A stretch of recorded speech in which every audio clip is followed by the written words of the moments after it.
ಎಲ್ಲರಿಗೂ ನಮಸ್ಕಾರ. ಆ ನಾವು 3 ಗಂಟೆ ಅಂತ ಹೇಳಿರೋದಕ್ಕೆ ಇದು 3 ಗಂಟೆಗೆ ಶುರು ಮಾಡಬೇಕು. ಸ್ವಲ್ಪ ಮುಂಚಿತವಾಗಿ ನಾನು ಯಾತಕ್ಕೆ ಬಂದಿದ್ದೀವಿ ಅಂತಂದ್ರೆ, ಸಾಮಾನ್ಯವಾಗಿ ಎಕ್ಸ್ಟೆಂಡ್ ಆಗೋಗತ್ತೆ. 5 ಗಂಟೆವರೆಗೂ ಅಂತ ಇಟ್ಕೊಂಡಿರ್ತೀವಲ್ಲ, 5 ಗಂಟೆ ಎಕ್ಸ್ಟೆಂಡ್ ಆಗೋಗ್ಬಿಡತ್ತೆ. ಅದಕ್ಕೋಸ್ಕರ ಸ್ವಲ್ಪ ಮುಂಚೆ ಮಾತಾಡಿಕೊಂಡ್ರೆ ಲೋಕಾಭಿರಾಮವಾಗಿ ಮಾತಾಡುವ ಹಾಗೆ ಬಂದು ಆಮೇಲೆ ನಾವು ಒಂದಿಷ್ಟು ಮಾತುಕತೆಗಳನ್ನ ಹಂಚ್ಕೊಳ್ಳೋದಿಕ್ಕೆ ಸಾಧ್ಯ ಆಗತ್ತೆ ಅಂತ ಹೇಳಿ, ನಾವು ಮನುಷ್ಯರ ಕ್ರಿಯೆ, ಪ್ರತಿಕ್ರಿಯೆ, ವರ್ತನೆ, ಪ್ರತಿವರ್ತನೆ, ಅವನಿಗೆ ಅನ್ನಿಸುವುದರ ಅಭಿವ್ಯಕ್ತಿ, ಅದನ್ನ ಅಭಿವ್ಯಕ್ತಪಡಿಸೋದು, ಮತ್ತೆ ಅಭಿವ್ಯಕ್ತಪಡಿಸೋದಕ್ಕೆ ತಾನೇ ಅದನ್ನ ಕೌಂಟರ್ ಮಾಡೋದು, ಇದು ಎಲ್ಲವನ್ನ ಕೂಡ ನಾವು ತುಂಬಾ ಚೆನ್ನಾಗಿ ಈ ಫೇಸ್ಬುಕ್ಗಳಲ್ಲಿ, ವಾಟ್ಸಪ್ಗಳಲ್ಲಿ ಎಲ್ಲ ನೋಡ್ತಾ ಇರ್ತೇವೆ. ನಿಜ ಹೇಳಬೇಕು ಅಂತಂದ್ರೆ, ನೀವು ಜಗತ್ತಿನಲ್ಲಿ ಯಾವ ಯಾವ ತರಹದ ಮಾನಸಿಕ ಸಮಸ್ಯೆ, ಅಸ್ವಸ್ಥತೆ, ಭಾವುಕತೆ, ಭಾವೋದ್ವಿಗ್ನತೆ, ಈ ಏನೇನೆಲ್ಲಾನು ನೋಡಬಹುದು, ಅದೆಲ್ಲಾನು ಕೂಡ ಈ ಫೇಸ್ಬುಕ್ಗಳಲ್ಲಿ ನೋಡ್ಲಿಕ್ಕೆ ಸಾಧ್ಯವಾಗುತ್ತೆ. ಅದು ಚಿತ್ರದ ಮೂಲಕವೂ ಆಗಿರ್ತದೆ, ವಿಡಿಯೋ ಮೂಲಕನೂ ಆಗಿರತ್ತೆ, ಮತ್ತು ಟೆಕ್ಸ್ಟ್ ಮೂಲಕನೂ ಆಗಿರುತ್ತೆ. ಅಲ್ಲಿ ಒಂದು ಗಮನಿಸಿ, ಫೇಸ್ಬುಕ್ ನಲ್ಲಿ ಒಂದು ಗಮನಿಸಿ, ಯಾವುದೋ ಒಂದು ಸಮಯದಲ್ಲಿ ಯಾವುದೋ ಒಂದು ಕಾರಣಕ್ಕೆ ಆತ ತನ್ನ ಉದ್ವಿಗ್ನತೆಯನ್ನ ತಡ್ಕೊಳ್ಳಾರದೆ ತನ್ನ ಒಂದಷ್ಟು ಮಾತುಗಳನ್ನ ಹಂಚ್ಕೊಂಡ್ಬಿಡ್ತಾನೆ, ಹೇಳ್ಬಿಡ್ತಾನೆ, ಥಟಾರ್ ಅಂತ ಹೇಳ್ಬಿಡ್ತಾನೆ. ಅದು ಪ್ರಕಟಗೊಳ್ಳುವುದು, ಪಬ್ಲಿಷ್ ಆಗೋಗತ್ತೆ. ಅವನ ವಾಲ್ ಮೇಲೆ ಸ್ಟೇಟಸ್ ರೂಪದಲ್ಲಿ ಪಬ್ಲಿಷ್ ಆಗೋಗತ್ತೆ. ಅದು ಸ್ಟೇಟಸ್ ಅಲ್ಲಿ ಪಬ್ಲಿಷ್ ಆದ್ಮೇಲೆ ಒಂದು ಮುಖ್ಯವಾದ ಅಂಶವನ್ನ ನೀವು ಗಮನದಲ್ಲಿ ಇಟ್ಟುಕೊಳ್ಬೇಕು. ಯಾವುದೇ ನಿಮ್ಮದೇ ಆಲೋಚನೆ, ನಿಮ್ಮದೇ ನಡವಳಿಕೆ, ನಿಮ್ಮದೇ ಯೋಚನೆ, ಮತ್ತೆ ನಿಮ್ಮದೇ ಏನದು ಪ್ರಕಟಣೆಗಳು, ಅಂದ್ರೆ ಏನೇನೋ ಪ್ರತಿಪಾದಿಸ್ಬೇಕು ಅಂತಿರ್ತಿರಲ್ಲ, ಈ ವಿಚಾರಗಳೆಲ್ಲವೂ ಕೂಡ ಸ್ವಲ್ಪ ಕಾಲದ ನಂತರ ಬದಲಾಗತ್ತೆ. ಆದ್ರೆ ಈ ಫೇಸ್ಬುಕ್ಗಳಲ್ಲಿ ಏನಾಗತ್ತೆ ಗೊತ್ತಾ?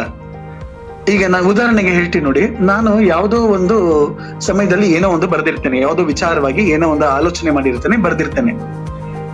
With the progress of time ನಾನು ಅದನ್ನು ಓದಿದಾಗ ನಾನು ಮತ್ತಷ್ಟು ಪ್ರಬುದ್ಧನಾಗಿರ್ತೇನೆ, ಮತ್ತಷ್ಟು ವಿಚಾರಗಳು ಬಂದಿರ್ತದೆ. ನಾನು ಅವತ್ತಿನ ದಿನ ಅಂದುಕೊಂಡಿರುವ ವಿಷಯ ತಪ್ಪು ಅಂತ ಈಗ ಮನವರಿಕೆ ಆಗಿರತ್ತೆ. ಆದ್ರೆ ನಾನು ಅದನ್ನ ಈ ಫೇಸ್ಬುಕ್ ನಲ್ಲಾದ್ರೆ ಅದನ್ನ ಮತ್ತೆ ಸರಿ ಮಾಡ್ಕೊಳಕ್ ಆಗೋದೇ ಇಲ್ಲ. ಯಾತಕ್ಕೆ ಅಂತಂದ್ರೆ, ನಾನು ಒಂದ್ಸಲಿ ಪ್ರಕಟಗೊಳಿಸಿದ ಮೇಲೆ ಅದನ್ನ ಪರವಾಗಿ ಹೇಳುವವರ ಒಂದಷ್ಟು ಜನ ಬಂದ್ಬಿಟ್ಟು ನನಗೆ ಬೆಂಬಲವಾಗಿ ನಿಂತ್ಕೊಂಡ್ಬಿಡ್ತಾರೆ. ವಿರೋಧವಾಗಿ ಅವರು ಒಂದಷ್ಟು ಚರ್ಚೆಗಳು ಮಾಡ್ತಾ ಇರ್ತಾರೆ. ಆಮೇಲೆ ಅವ್ರವ್ರೇನೆ ಚರ್ಚೆಗಳು, ವಾದಗಳು, ವಿವಾದಗಳು ಎಲ್ಲ ಮಾಡ್ಕೊಳ್ತಾ ಹೋಗ್ತಾ ಇರ್ತಾರೆ. ಅದರಿಂದ ಏನಾಗತ್ತೆ ಅಂತಂದ್ರೆ, ನನ್ನ ಆಲೋಚನೆಗಳನ್ನ ನಾನೇ ಪುನರ್ ವಿಮರ್ಶೆ ಮಾಡ್ಕೊಳ್ಳೋದಿಕ್ಕೆ ಆಗೋಲ್ಲ. ಸಾಮಾನ್ಯವಾಗಿ ನಾವು ರೈಟರ್ಸ್ ಗಳಿಗೆ ಏನಾಗತ್ತೆ ಗೊತ್ತಾ? ಒಂದು ಸಲ ಬರೆದಾದ ಮೇಲೆ, ಒಂದು ಕಥೆಯೋ, ಕವನವೋ, ಕಾದಂಬರಿಯೋ, ಲೇಖನವೋ ಏನೋ ಒಂದು ಬರೆದಾದ ಮೇಲೆ ನಾವು ಅದನ್ನ ಮತ್ತೆ ಓದ್ತೀವಲ್ಲ, ಮತ್ತೆ ಓದಿದಾಗ ಏನ್ ಅನ್ಸತ್ತೆ, ಇದನ್ನ ಮತ್ತಷ್ಟು ಸರ್ ಮಾಡಬಹುದಾಗಿತ್ತು, ಇಲ್ಲಿ ತಪ್ಪಿದೆ, ಇಲ್ಲ ನನ್ನ ಗ್ರಹಿಕೆಯೇ ತಪ್ಪಿದೆ, ನಾನು ಇದನ್ನ ಸರ್ ಮಾಡ್ಕೊಳ್ಬಹುದು ಅಂತೆಲ್ಲನೂ ಒಂದು ಅವಕಾಶ ಆಗಿರುತ್ತೆ. ಯಾಕೆಂದ್ರೆ ಅದಿನ್ನು ಅದು ಪ್ರಕಟಗೊಳ್ಳದ ಸ್ಥಿತಿಯಲ್ಲಿ ಇರ್ತದೆ. ಪ್ರಕಟಗೊಂಡಾದ ಮೇಲೆ ಸಾಮಾನ್ಯವಾಗಿ ತಪ್ಪನ್ನ ಒಪ್ಕೊಳ್ಳೋದಿಕ್ಕೆ ಮನಸ್ಥಿತಿಗಳು ಸಿದ್ಧವಿರುವುದಿಲ್ಲ. ತಪ್ಪನ್ನ ಒಪ್ಕೊಳ್ಳೋದಿಕ್ಕೆ ಮನಸ್ಥಿತಿಗಳು ಸಿದ್ಧವಿರುವುದಿಲ್ಲ. Once it is announced, published publicly, ಅದು ಹೇಳಲ್ಲ. ಅದನ್ನ ಏನ್ ಅಂತಂದ್ರೆ ಸಾಮಾನ್ಯವಾಗಿ ಜಸ್ಟಿಫೈ ಮಾಡ್ಕೊಳ್ಳೋದಿಕ್ಕೆ ಟ್ರೈ ಮಾಡ್ತಾ ಹೋಗತ್ತೆ. ಅದಕ್ಕೆ ಅದು ನೋಡಿ, ಅದು ಒಂದು ಈ ಫೇಸ್ಬುಕ್ ಪ್ರಕಟಣೆಗಳು, ಸಾಹಿತಿಗಳು ತಾವು ಬರೆದ ವಿಚಾರಗಳ ಪ್ರಕಟಣೆಗಳು, ಇವುಗಳ ವಿಷಯದಲ್ಲಿ ಆಯ್ತು. ಅದೇ ರೀತಿಯಲ್ಲಿ ಈಗ ಒಬ್ಬ ವ್ಯಕ್ತಿಯಿಂದ ಮತ್ತೊಂದು ವ್ಯಕ್ತಿಗೆ ಯೋಚನೆ ಮಾಡೋಣ. ಆ ವ್ಯಕ್ತಿಯಲ್ಲಿಯೂ ಕೂಡ ಒಂದು ಸಲಿ ಒಬ್ಬನ ಮಾಡಿದಂತಹ ಆಲೋಚನೆ ಮತ್ತೊಮ್ಮೆ ಕೆಲವೇ ಸೆಕೆಂಡುಗಳ ನಂತರ ಅಥವಾ ಕೆಲವೇ ನಿಮಿಷಗಳ ನಂತರ ಅದು ಅಥವಾ ಒಂದೆರಡು ದಿನಗಳ ನಂತರ ಅಥವಾ ಕಾಲಗಳ ಒಂದಷ್ಟು ವರ್ಷಗಳ ನಂತರ ನಮಗೆ ರಿಯಲೈಸ್ ಆಗಬಹುದು, ಆಗಬೇಕು. ಅದು with progression of the time, ಅದು ನಮ್ಗೆ ಕಾಲ ಸರದಂತೆ ನಮ್ಗೆ ಅದು ಗೊತ್ತಾಗ್ತಾ ಹೋಗುತ್ತೆ. ಇಲ್ಲಿ ನಾನು ಅವತ್ತಿದ್ದಷ್ಟೇ ಎಳೆಯ ಅಪ್ರಬುದ್ಧ ಮನಸ್ಥಿತಿ ಇರುವುದಿಲ್ಲ. ಇವತ್ತಿಗೆ ಇನ್ನೂ ವಿಕಾಸ ಆಗಿರುತ್ತೆ, ಮನಸ್ಸು ಇನ್ನೂ ವಿಕಾಸ ಆಗಿರುತ್ತೆ, ನಮ್ಮ ಆಲೋಚನೆಗಳಿಗೆ ಮತ್ತಷ್ಟು ಹೊಸ ಆಲೋಚನೆಗಳು ಬಂದಿರುತ್ತೆ. ನನಗೆ ದೊರಕದೇ ಇದ್ದಂತಹ ವಿಷಯಗಳು, ವರ್ತಮಾನಗಳು, ಮತ್ತಷ್ಟು ಇನ್ಫಾರ್ಮೇಶನ್ ಆಮೇಲೆ ಸಿಕ್ಕಿರತ್ತೆ. ಹಾಗಾಗಿ ನನ್ನ ಹಳೆಯ ಆಲೋಚನೆಗಳು ತಪ್ಪಾಗಿದ್ದವು ಅಂತ ನಾನು ಅಂದುಕೊಳ್ಳೋದಿಕ್ಕೆ ಸಾಧ್ಯತೆಗಳಿರ್ತವೆ. ಒಬ್ಬ ವ್ಯಕ್ತಿಗೆ ಅಭಿಪ್ರಾಯ ತಳುವುದರ ಬಗ್ಗೆಯೂ ಕೂಡ ಹಾಗೆ ಆಗತ್ತೆ. ಬಗ್ಗೆ ನಾನೇನೋ ಒಂದು ಅಭಿಪ್ರಾಯ ತಳೆದು ಬಿಟ್ಟಿರ್ತೀನಿ, ಮದುವೆ ಆಗಿದ್ದು ಹೊಸದ್ರಲ್ಲೋ ಅಥವಾ ಆಮೇಲೆ ಸ್ವಲ್ಪ ಕಾಲದ ನಂತರ ಗೊತ್ತಾಗ್ತಾ ಹೋಗತ್ತೆ ಶಿ ಈಸ್ ರೈಟ್ ಅಂತ. ಅದನ್ನ ಅಂತಂದ್ರೆ ಕಾಯ್ಬೇಕು, ನನ್ನ ಆಲೋಚನೆಗಳನ್ನ ನನ್ನಲ್ಲಿ ಇಟ್ಟುಕೊಂಡು ನನ್ನ ಕಾಯ್ಬೇಕು, ಅದನ್ನ ಪ್ರಕಟಗೊಳಿಸುವ ಮುಂಚೆ ನಾನು ಕಾಯ್ಬೇಕು. ಆದ್ರೆ ಸಾಮಾನ್ಯವಾಗಿ ಏನಾಗೋಗುತ್ತೆ ಅಂದ್ರೆ, ನನಗೆ ಮನಸ್ತಾಪ ಬಂತು ಅಥವಾ ನನ್ನ ಹೆಂಡತಿ ಮೇಲೆ ಏನೋ ಅನ್ನಿಸ್ತು ಅಂತಂದ್ರೆ, ಅವಳು ಸರಿ ಇಲ್ಲ, ನಾನು ಪಾಪದವನು, ನಾನೊಬ್ಬ ವಿಕ್ಟಿಮು, ನನಗೆ ಅವಳು ಹಿಂಗೆಲ್ಲ ಮಾಡ್ತಾಳೆ ಅಂತ ನನ್ನ ಸ್ನೇಹಿತರ ಜೊತೆ ಹಂಚ್ಕೊಳ್ತೀನಿ. ಅವಾಗೇನಾಗತ್ತೆ, ನನ್ನ ಸ್ನೇಹಿತರು ನನ್ನ ಪರವಾಗಿರ್ತಾರೆ, ಸಾಮಾನ್ಯವಾಗಿ ನನ್ನ ಪರವಾಗಿರ್ತಾರೆ, ಅಥವಾ ಆಗದೇ ಇರೋರು ಇರ್ತಾರೆ. ನನ್ನ ಪರವಾಗಿರೋರು ಏನ್ ಮಾಡ್ತಾರೆ, ನನ್ನನ್ನ ಸಮರ್ಥಿಸ್ಕೊಂಡು ನೀನ್ ಸರಿ, ಅವಳು ಸರಿ ಇಲ್ಲ, ಇದಕ್ಕೆ ಏನ್ ಮಾಡೋಣ ಅಂತ ಪ್ಲಾನ್ಗಳು ಹಾಕ್ತಾ ಹೋಗ್ತಾರೆ. ಒಂದ್ ವೇಳೆ ನನಗ್ ಕಂಡ್ರೆ ಆಗದೇ ಇರೋರು, ನನ್ನನ್ನ ಸಮರ್ಥಿಸದೇ ಇರುವಂತ ಸ್ನೇಹಿತರಾದ್ರೆ ಅವ್ರೇನ್ ಮಾಡ್ತಾರೆ, ನೀನ್ ಹೆಂಡತಿ ಸರಿ, ನೀನೇ ಸರಿ ಇಲ್ಲ ಅಂತ ಅಂದ್ಬಿಟ್ಟು ಇನ್ನೊಂದು ಎಕ್ಸ್ಟೆನ್ಷನ್ಗೆ ಹೋಗ್ತಾರೆ, ಎಕ್ಸ್ಟೆಂಡ್ ಅಲ್ಲಿ ಮಾತಾಡ್ತಾರೆ. ಇದರಿಂದ ಏನಾಗತ್ತೆ ಅಂತಂದ್ರೆ, ನಾವು ರಿಫ್ಲೆಕ್ಟ್ ಮಾಡೋದಿಕ್ಕೆ ಅವಕಾಶನೇ ಇರೋದಿಲ್ಲ, ನಾವು ಪುನರ್ ವಿಮರ್ಶೆ ಮಾಡೋದಿಕ್ಕೆ ಆಗೋದಿಲ್ಲ. ಯಾಕೆಂತಂದ್ರೆ ಅಲ್ಲಿ ಪರ ವಿರೋಧದ್ದು ಬಂದುಬಿಟ್ಟು ಚರ್ಚೆ, ನಾವು ಅತ್ಯಂತ ಗಟ್ಟಿಯಾಗಿ ನಮ್ಮ ನಿಲುವನ್ನ ಹಿಡ್ಕೊಳ್ಳೋದು ಅಥವಾ ನಮ್ಮ ನಿಲುವನ್ನ ಬಿಟ್ಟು ಬಿಡೋದು ಏನೋ ಒಂದು ಮಾಡ್ಬೇಕಾಗತ್ತೆ. ಇಂಟ್ರಾಸ್ಪೆಕ್ಷನ್ಗೆ ಅಂದ್ರೆ ಆತ್ಮಾವಲೋಕನಕ್ಕೆ ಅಲ್ಲಿ ಅವಕಾಶ ಆಗುವುದಿಲ್ಲ. ಫೇಸ್ಬುಕ್ ನಲ್ಲಿ ಬರಿಬೇಕಾದ್ರೆ, ಪ್ರಕಟ ಹಾಕಬೇಕಾದ್ರೆ, ಸ್ಟೇಟಸ್ ಹಾಕಬೇಕಾದ್ರೆ we must be very careful. ಯಾಕೆಂತಂದ್ರೆ ಆ ವಿಷಯ ನಮ್ಮದು ಅಪ್ರಬುದ್ಧ ಪ್ರಕಟಣೆ ಆಗಿರಬಹುದು. ಆ ಅಪ್ರಬುದ್ಧ ಪ್ರಕಟಣೆಯನ್ನೇ ಸರಿ ಅಂತ ಹೇಳುವ ಒಂದಷ್ಟು ಜನ ಹುಟ್ಟುಕೊಂಡು ನಮ್ಮ ಅಪ್ರಬುದ್ಧ ಪ್ರಕಟಣೆಯು ಪ್ರಬುದ್ಧವಾಗಲಿಕ್ಕೆ ಬಿಡುವುದೇ ಇಲ್ಲ. ಅದೇ ರೀತಿಯಲ್ಲಿ ನಾವು ಒಬ್ಬ ವ್ಯಕ್ತಿಯ ಜೊತೆಗೆ ನನ್ನ ಮನಸ್ಸಿನ ಅಭಿಪ್ರಾಯವನ್ನ ಅಥವಾ ಅವನ ಬಗ್ಗೆ ಇರುವ ನನ್ನ ಒಲವು ನಿಲುವನ್ನ ವ್ಯಕ್ತಪಡಿಸಬೇಕಾದ್ರೆ ಕಾಯ್ಬೇಕು. ಸಾಮಾನ್ಯವಾಗಿ ಕಾಯೋದಿಲ್ಲ, ಧಾವಂತ, ಉದ್ವಿಗ್ನಗೊಳ್ತೇವೆ. ಒಂದು ಸಲಿ ನಾವು ಪ್ರಕಟಗೊಳಿಸಿದ ಮೇಲೆ ಅದನ್ನ ಸಮರ್ಥಿಸ್ಕೊಳಕ್ ಹೋಗ್ತೀವಿ. ಯಾಕೆಂತಂದ್ರೆ ಸಾರಿ ಹೇಳೋದಕ್ಕೆ ನಮ್ಗೆ ಅವಮಾನ, ನಾನು ತಪ್ಪಾಗಿ ತಿಳ್ಕೊಂಡಿದ್ದೆ, ನೀನ್ ಸರಿ, ನಾನು ತಪ್ಪಾಗಿ ತಿಳ್ಕೊಂಡಿದ್ದೆ ಅಂತ ಹೇಳೋದಿಕ್ಕೆ ನಮಗೆ ನಾಚಿಕೆ. ಯಾಕೆಂದ್ರೆ ಅವನನ್ನ ಮುಂದೆ ಸೋತ ಭಾವ ನಮಗಿರುತ್ತದೆ, ಅವನನ್ನ ಗೆಲ್ಲಿಸಿದಂತಹ ಆಲೋಚನೆ ಬರ್ತಾ ಇರ್ತದೆ, ಅಥವಾ ನನ್ನ ಮೇಲೆ he is winning over me ಅಂತ. Winning born to win, we are born to win ಅಂತ ಅಂದ್ಕೊಂಡ್ಬಿಟ್ಟಿದೀವಿ.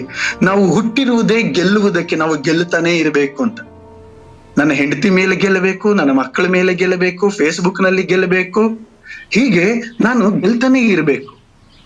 ಈ ರೀತಿನಲ್ಲಿ ಏನಾಗ್ತಾ ಹೋಗತ್ತೆ ಅಂತಂದ್ರೆ, ಯಾರೋ ಒಬ್ರು ಕೈ ಎತ್ತುತ್ತಾ ಇದ್ದಾರೆ, ಅವ್ರಿಗೆ ಒಂದು ಸೂಚನೆ ಏನು ಅಂತಂದ್ರೆ, ಇದರದ್ದು ಸ್ವರೂಪ ಹೇಗಿರತ್ತೆ ಅಂತಂದ್ರೆ, ಮೊದಲು ಪ್ರಾಸ್ತಾವಿಕವಾಗಿ ನಾವು ಒಂದಷ್ಟು ಮಾತಾಡಿದಾದ ಮೇಲೆ ನಾವು ಆ ಸಮಸ್ಯೆಯನ್ನ ಮುಂದಿರಿಸಿದ ಮೇಲೆ, ಇದು ಚರ್ಚೆ ಅಲ್ಲ, ಈ ಸಮಸ್ಯೆಯನ್ನ ಮುಂದಿರಿಸಿದ ಮೇಲೆ ನಂತರ ನಿಮಗೆ ಮಾತನಾಡಲು ಅವಕಾಶ ಕೊಡ್ತೇವೆ, ಅವಾಗ ನೀವು ಮಾತಾಡಬಹುದು.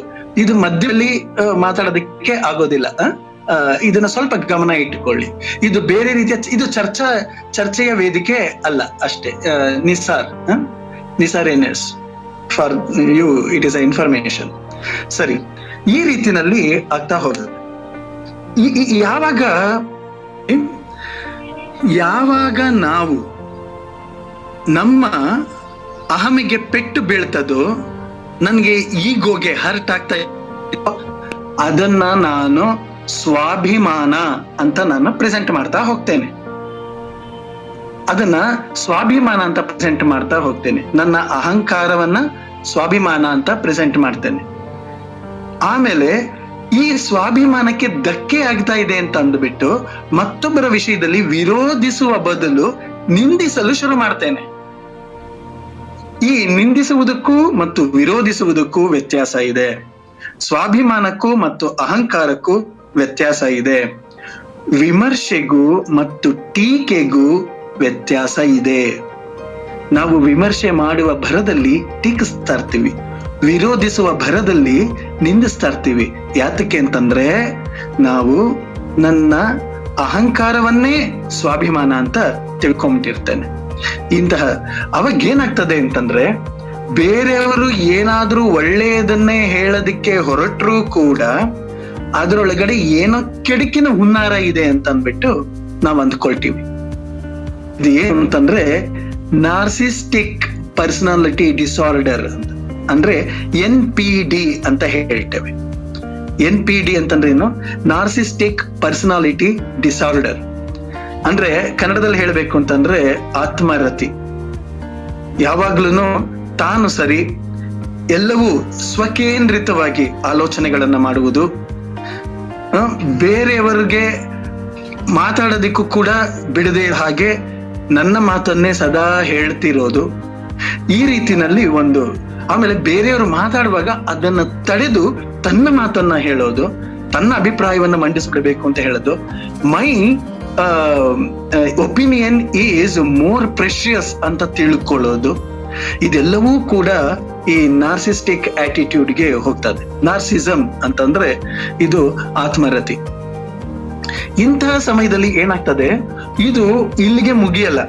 ಈ ನಾರ್ಸಿಸ್ಟಿಕ್ ಆಟಿಟ್ಯೂಡ್ ಏನಾಗ್ತದೆ, ಮುಗಿಯೋದಿಲ್ಲ, ಅದು ಮುಂದಕ್ಕೆ ಹೋಗತ್ತೆ.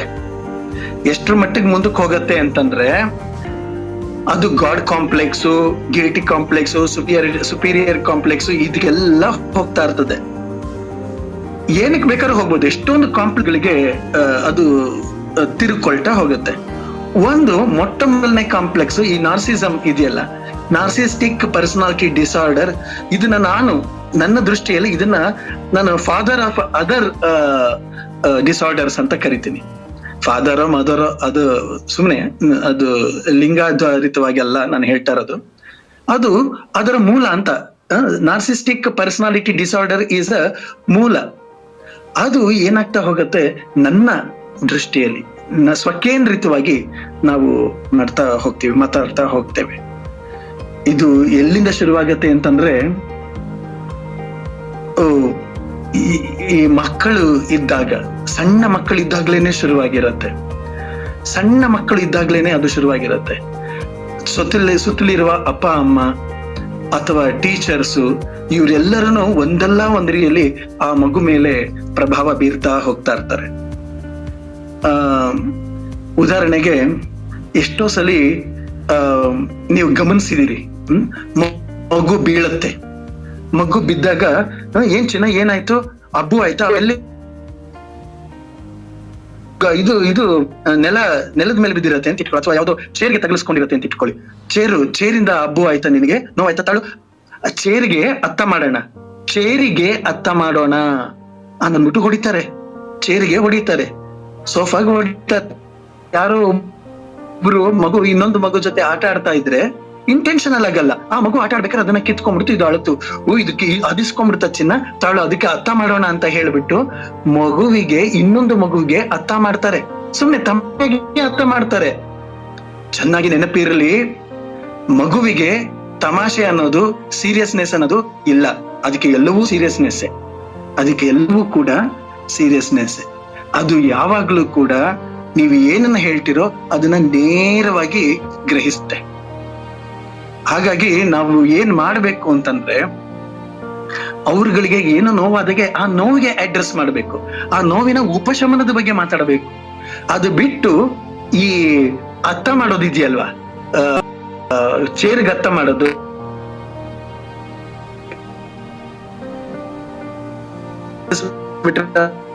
ಕೇಳ್ಬಿಟ್ಟ ಅಂದ್ರೆ ಮಗು ನನ್ನ ನೋವಿಗೆ ಅವರು ಕಾರಣ.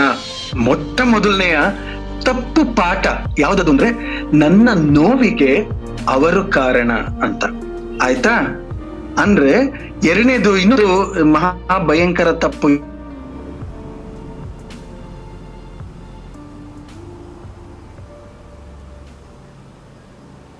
ನನ್ಗೆ ನೋವು ಮಾಡಿದವ್ರಿಗೆ ಸೇಡ್ ತೀರಿಸ್ಕೋಬೇಕು ಅಂತ ಹೇಳಿ ಒಂದು ಬರ್ತದೆ. ಅಂದ್ರೆ ಅವ್ರಿಗೆ ನಾನು ಪ್ರತಿ ನೋವನ್ನ ಕೊಡ್ಬೇಕು ಅಂತ. ಅಂದ್ರೆ ನನಗೆ ಯಾವ್ದೋ ನೋವಾಗಿದೆ, ಸಮಸ್ಯೆ ಆಗಿದೆ, ನಷ್ಟ ಆಗಿದೆ, ಸಾವಾಗಿದೆ, ನೋವಾಗಿದೆ, ಅಪಮಾನ ಆಗಿದೆ, ನಿರಾಸೆ ಆಗಿದೆ, ಇವುಗಳಿಗೆ ಪ್ರತಿಯಾಗಿ ನಾನು ಅವರಿಗೆ ಸೇಡ್ ತೀರಿಸ್ಕೊಳ್ಳೋದು. ನೀವು ತುಂಬಾ ಕೇಳಿಸ್ಕೊಳ್ತಿರ್ತೀರಿ ಈ ಮಾತನ್ನ, ಅವನಿಗೆ ಸರಿಯಾಗಿ ಬುದ್ಧಿ ಕಲಿಸ್ತೀನಿ ಅಂತ. ಯಾರು ಹೇಳ್ತಾರೋ ಅವನಿಗೆ ಸರಿಯಾಗಿ ಬುದ್ಧಿ ಕಲಿಸ್ತೀನಿ ಅಂತ, ಚಾನ್ಸ್ ಬಿಲೀವ್ ಮೀ, ಅವರಿಗೆ ಸೇಡಿನ ಒತ್ತಡದ ಸಮಸ್ಯೆ ಇದೆ ಅಂತ. ಅದು ಸೇಡಿನ ರೋಗ, ಸೇಡಿನ ರೋಗ. ಅದಕ್ಕೆ ಪೋಸ್ಟ್ ಟ್ರಾಮ್ಯಾಟಿಕ್ ಸ್ಟ್ರೆಸ್ ಡಿಸಾರ್ಡರ್ ಅಂತ ಹೇಳ್ತಾರೆ.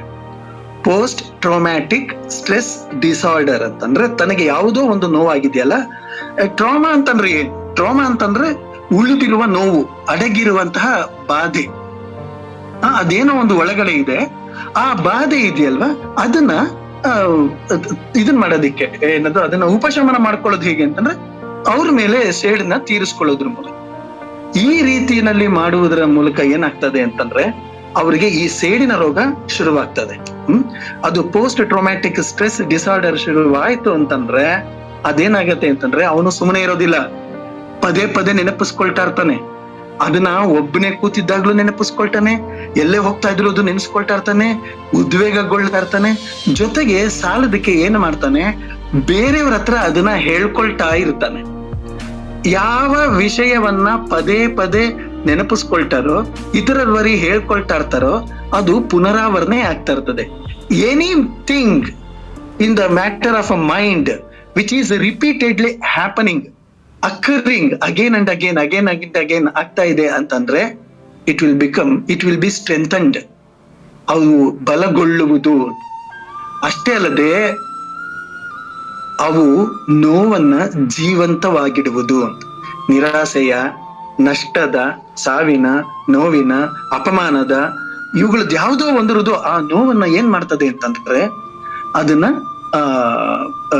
ಜೀವಂತವಾಗಿರ್ತದೆ, ಆ ನೋವನ್ನ ಜೀವಂತವಾಗಿರ್ತದೆ. ಅದಕ್ಕೋಸ್ಕರ ನಾವೇನ್ ಮಾಡ್ಬೇಕು ಅಂತಂದ್ರೆ, ಯಾರಾದ್ರೂ ಆ ನೋವುಗಳನ್ನ ಹೇಳ್ಕೊಳ್ತಾ ಇದ್ದಾರೆ ಅಂತಂದ್ರೆ ಇದು. ಆಮೇಲೆ ಇನ್ನೊಂದು ದೊಡ್ಡ ಸಮಸ್ಯೆ ಏನಾಗ್ತದೆ ಇಲ್ಲಿ, ಅದು ತುಂಬಾ ಮುಖ್ಯವಾಗಿರೋದು. ಯಾರು ಒಬ್ರು ಹೇಳಿದ್ರೆ ನಮ್ದು ಅದೆಲ್ಲ ನೋವು.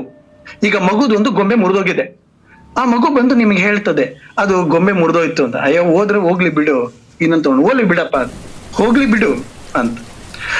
ಯಾರೋ ಒಬ್ರು ಹೇಳ್ತಾರೆ, ಅವನು ನನಗೆ ಬೈದ, ನಷ್ಟ ಮಾಡ್ದ, ಆ ವ್ಯಾಪಾರದಲ್ಲಿ ನಷ್ಟ ಆಯ್ತು, ಅದು ಹೋಗ್ಲಿ ಬಿಡು, ಮರ್ತು ಬಿಡು, ಅದು ಇನ್ನಾಗಿಲ್ಲ ಅಂತ ಅನ್ಕೊಂಡ್ಬಿಟ್ಟು ಮತ್ತೆ ಹೊಸದಾಗಿ ಶುರು ಮಾಡು, ಏನೋ ಒಂದು ಹೇಳ್ತೀವಿ ನೋಡಿ. ಈ ಹೋಗ್ಲಿ ಬಿಡು ಅಂತ ಒಂದು ಶಬ್ದ ಇದೆಯಲ್ಲ, ದಿಸ್ ಇಸ್ ವೆರಿ ಡೇಂಜರಸ್. ಹೇಗೆ ಇದು ಡೇಂಜರಸ್ ಗೊತ್ತಾ?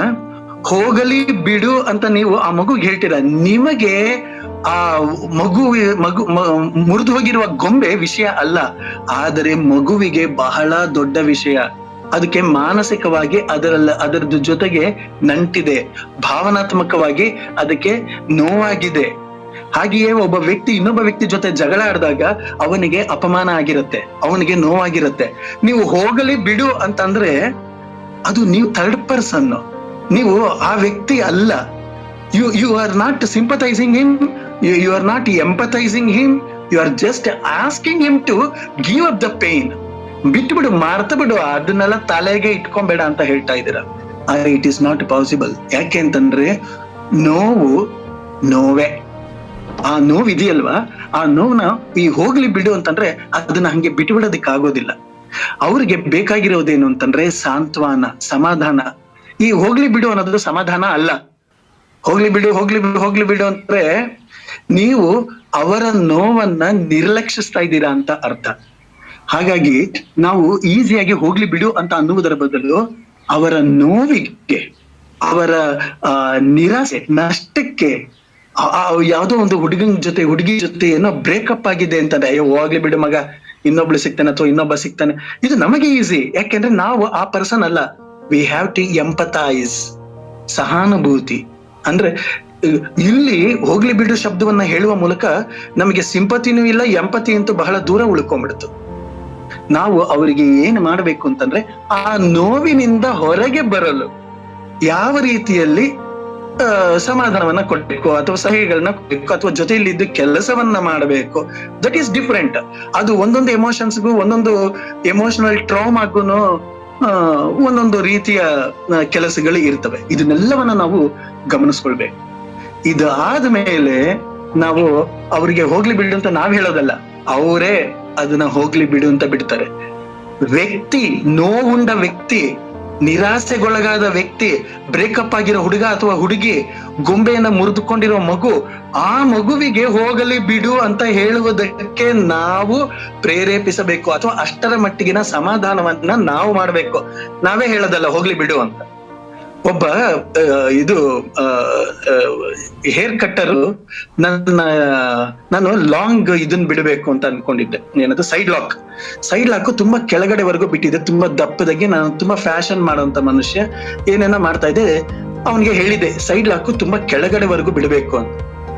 ಅವನೇನ್ ಮಾಡ್ದ, ಅವನು ಟಿವಿ ನೋಡ್ಕೊಂಡು ಮರೆತು ಬಿಟ್ಟು ಅವನೇನ್ ಮಾಡ್ದ, ಮೇಲಕ್ಕೆ ಕಟ್ ಮಾಡ್ಬಿಟ್ಟ. ನನಗೆ ತುಂಬಾ ಕೋಪ ಬಂತು. ನಾನು ಕೆಳಗಡೆವರೆಗೂ ಬಿಡ್ಬೇಕು ಹೇಳಿದ್ದೇನಲ್ಲ, ಮೇಲೆ ಅಲ್ಲಿವರೆಗೂ ಕಟ್ ಮಾಡ್ಬಿಟ್ಟಿದ್ಯಲ್ಲಪ್ಪ ನೀನು ಅಂತಂದ್ರೆ, ಅವನು ನನಗೆ ಹೇಳ್ಬೇಕಾಗಿದ್ದು, ಸಾರಿ ಸರ್, ನಾನು ಅಲ್ಲಿ ನೋಡ್ಕೊಂಡ್ ಮಾಡ್ದೆ, ಸಾರಿ, ಏನ್ ಮಾಡ್ಲಿ, ಹಾಗೆ ಏನಾದ್ರು ಅವನು ಒದ್ದಾಡ್ಬೇಕಾಗಿತ್ತು. ಆಗ ನಾನ್ ಹೇಳ್ತಿದ್ದೆ ಏನಂತ, ಹೋಗ್ಲಿ ಬಿಡಪ್ಪ, ಏನು ಕೂಲುತ್ತಾನೆ, ಇಟ್ಸ್ ಓಕೆ, ಇನ್ನೊಂದ್ಸಲ ಹಂಗ್ ಮಾಡ್ಬೇಡ, ಹೋಗ್ಲಿ ಬಿಡು, ಕೂಲುತ್ತಾನೆ, ಇನ್ನೊಂದು ವಾರಕ್ಕೆ ಬೆಳ್ಕೊಳ್ಳತ್ತೆ ಅಂತ ಅಂದ್ಬಿಟ್ಟು ನಾನು ಹೇಳ್ಬೋದಾಗಿತ್ತು. ಆದ್ರೆ ಆ ಹುಡುಗ ಏನಂತ ಅಂದ ಅಂದ್ರೆ, ಹೋಗ್ಲಿ ಬಿಡ, ಕೂಲುತ್ತಾನೆ, ಬೆಳ್ಕೊಳ್ಳತ್ತೆ ಅಂತಂದ. ಎಂತ ಕೋಪ ಬಂತು ಅಂತಂದ್ರೆ, this is my side lock, ನನ್ನದು, ನೀನು ಕತ್ತರಿಸ್ಬಿಟ್ಟು ಹೋಗ್ಲಿ ಬಿಡು ಅಂತಂದ್ರೆ ಏನ್ ಅರ್ಥ? This is what happens. ನಾವು ಯಾರೋ ಒಬ್ರಿಗೆ ಹೋಗ್ಲಿ ಬಿಡು ಅಂತ ಅನ್ನೋದ್ರ ಮೂಲಕ ಅವರಿಗೆ ನಾವು ಸಮಾಧಾನ ಕೊಡಕ್ಕಾಗಲ್ಲ. ಅದು ಸಮಾಧಾನವೇ ಅಲ್ಲ. ನಾವು ಅವರ ನೋವನ್ನ ಅಥವಾ ನಿರಾಸೆಯನ್ನ ಅಥವಾ ನಷ್ಟವನ್ನ ಅಥವಾ ಅವರ ಒತ್ತಡವನ್ನ ನಿವಾರಿಸುವ ದಿಕ್ಕಿನಲ್ಲಿ ಕೆಲಸ ಮಾಡಿದ್ರೆ, ಸಮಾಲೋಚನೆ ಆಯಿತು ಅಂತಂದ್ರೆ, ಆಗ ಅವರಿಗೆ ಒಂದು ರೀತಿಯಲ್ಲಿ ಸಾಂತ್ವನ ಸಿಗತ್ತೆ. ಅವರು ಈ ಮಾತನ್ನ ಹೇಳ್ಬೇಕು, ಹೋಗ್ಲಿ ಬಿಡು ಅಂತ ಹೇಳಿ. ಇದು ನಾವು ಗಮನಿಸ್ಬೇಕು. ಇಲ್ಲದೆ ಹೋದರೆ ಪೋಸ್ಟ್ ಟ್ರಾಮ್ಯಾಟಿಕ್ ಸ್ಟ್ರೆಸ್ ಡಿಸಾರ್ಡರ್ ಏನೇನೆಲ್ಲ ಆಗತ್ತೆ ಅಂತ ಅಂದ್ಬಿಟ್ಟು ನಾನು ಮುಂದೆ ಹೇಳ್ತೀನಿ. ಆಮೇಲೆ ಇದಕ್ಕೆ ಸಂಬಂಧಪಟ್ಟಂತೆ ಪ್ಯಾರಾನಾಯ್ಡ್ ಪರ್ಸನಾಲಿಟಿ ಡಿಸಾರ್ಡರ್, ಅಂದ್ರೆ ಸಫರಿಂಗ್ ಫ್ರಮ್ ಪ್ಯಾರಾನಾಯಾ, ಅಂದ್ರೆ mental disorder characterised by systematic delusions. ಅಂದ್ರೆ ಮಾನಸಿಕ ಅಸ್ವಸ್ಥತೆ ಹೆಂಗಾಗತ್ತೆ ಅಂತಂದ್ರೆ, ಯಾರನ್ನ ನಂಬದೇ ಇರೋದು, ಅನುಮಾನಿಸೋದು, ತಮ್ಮನ್ನು ತಾವು ಗುರಿ ಮಾಡ್ಕೊಂಡಿದ್ದಾರೆ ಅಂತ ಅಂದ್ಬಿಟ್ಟು ತೊಂದರೆ ಕೊಡ್ತಾ ಇದ್ದಾರೆ ಅಂತ ಅಂದುಕೊಳ್ಳೋದು, ದೂರೋದು, ಇವೆಲ್ಲನೂ ಕೂಡ ಆಗತ್ತೆ. ಈ ಹಲವು ವಿಷಯಗಳನ್ನ ನಾರ್ಸಿಸ್ಟಿಕ್ ಪರ್ಸನಾಲಿಟಿ ಡಿಸಾರ್ಡರ್ ಆಗ್ಲಿ, ಅಥವಾ ಪೋಸ್ಟ್ ಟ್ರಾಮ್ಯಾಟಿಕ್ ಸ್ಟ್ರೆಸ್ ಡಿಸಾರ್ಡರ್ ಅಂದ್ರೆ ಸೇಡಿನ ರೋಗವಾಗ್ಲಿ, ಅಥವಾ PPD ಅಂತ ಹೇಳ್ತೀವಿ, ಪ್ಯಾರಾನೈಡ್ ಪರ್ಸನಾಲಿಟಿ ಡಿಸಾರ್ಡರ್ ಆಗ್ಲಿ, ಈ ತರದೆಲ್ಲ ಹಲವು ವಿಷಯಗಳೆಲ್ಲನು ಇವತ್ತು ನಾವು ಇದು ನೋಡೋಣ. ಇದನ್ನ ಹೇಗೆ ಗುರುತಿಸುವುದು, ಲಕ್ಷಣಗಳೇನು. ಈಗ ನಾನು ಅದೇನು ಅಂತ ಹೇಳಿದೆ, ಆ ತರದ್ದು ಏನು ಅಂತ ಅಂದ್ಬಿಟ್ಟು ಜನರಲ್ ಆಗಿ ಹೇಳಿದೆ. ಆದ್ರೆ ಅವುಗಳನ್ನ ಗುರುತಿಸುವ ಲಕ್ಷಣಗಳೇನು, ಮತ್ತೆ ಅವುಗಳನ್ನ ನಿವಾರಿಸ್ಕೊಳ್ಳೋದೇನು, ಇದ್ರ ಬಗ್ಗೆ ಎಲ್ಲ ನಾವು ಮಾತಾಡೋಣ. ಆಮೇಲೆ ಈ ಮಾತಾಡ್ಬೇಕು ಅಂತ ಕೈ ಎತ್ತುವವರಿಗೆ ಒಂದು ಸಲಹೆ. ನಾನು ಮತ್ತು ಸತೀಶ್ ನಿಮಗೆ ಪೂರ್ವಭಾವಿಯಾಗಿ ಆ ವಿಷಯವನ್ನ ಸಂಪೂರ್ಣ ಕೊಟ್ಟಾದ ಮೇಲೆ ನಿಮ್ಮ ಅನುಭವವನ್ನ ಅಥವಾ ನಿಮ್ಮ ಪ್ರಶ್ನೆಯನ್ನ ಶೇರ್ ಮಾಡ್ಕೊಳ್ಳೋದಿಕ್ಕೆ ವೇಟ್ ಮಾಡಿ, ಸ್ವಲ್ಪ ಕಾಯಿರಿ. ಯಾತಕ್ಕೆ ಅಂತಂದ್ರೆ, ಇದನ್ನ ಒಂದು ವಿಷಯ ಸಂಪೂರ್ಣವಾಗಿ ನಿಮಗೆ ತಿಳಿಸದೆ ಹೋದ್ರೆ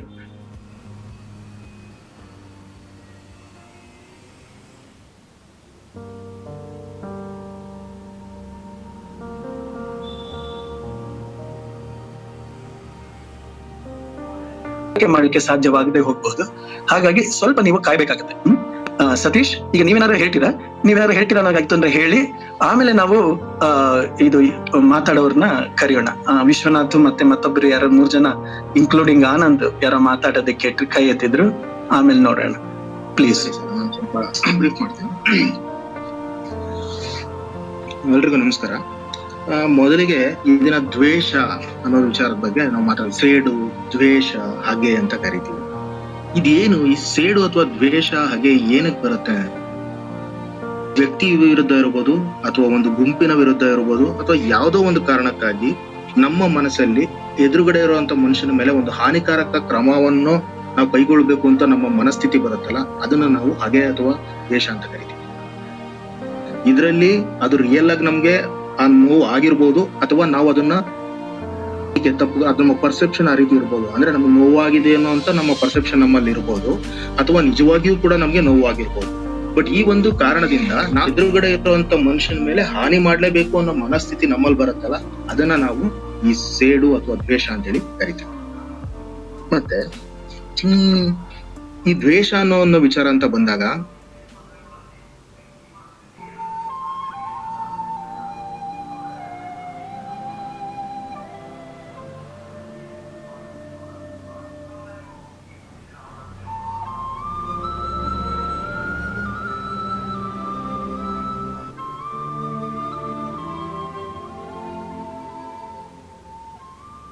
negative stereo type of others.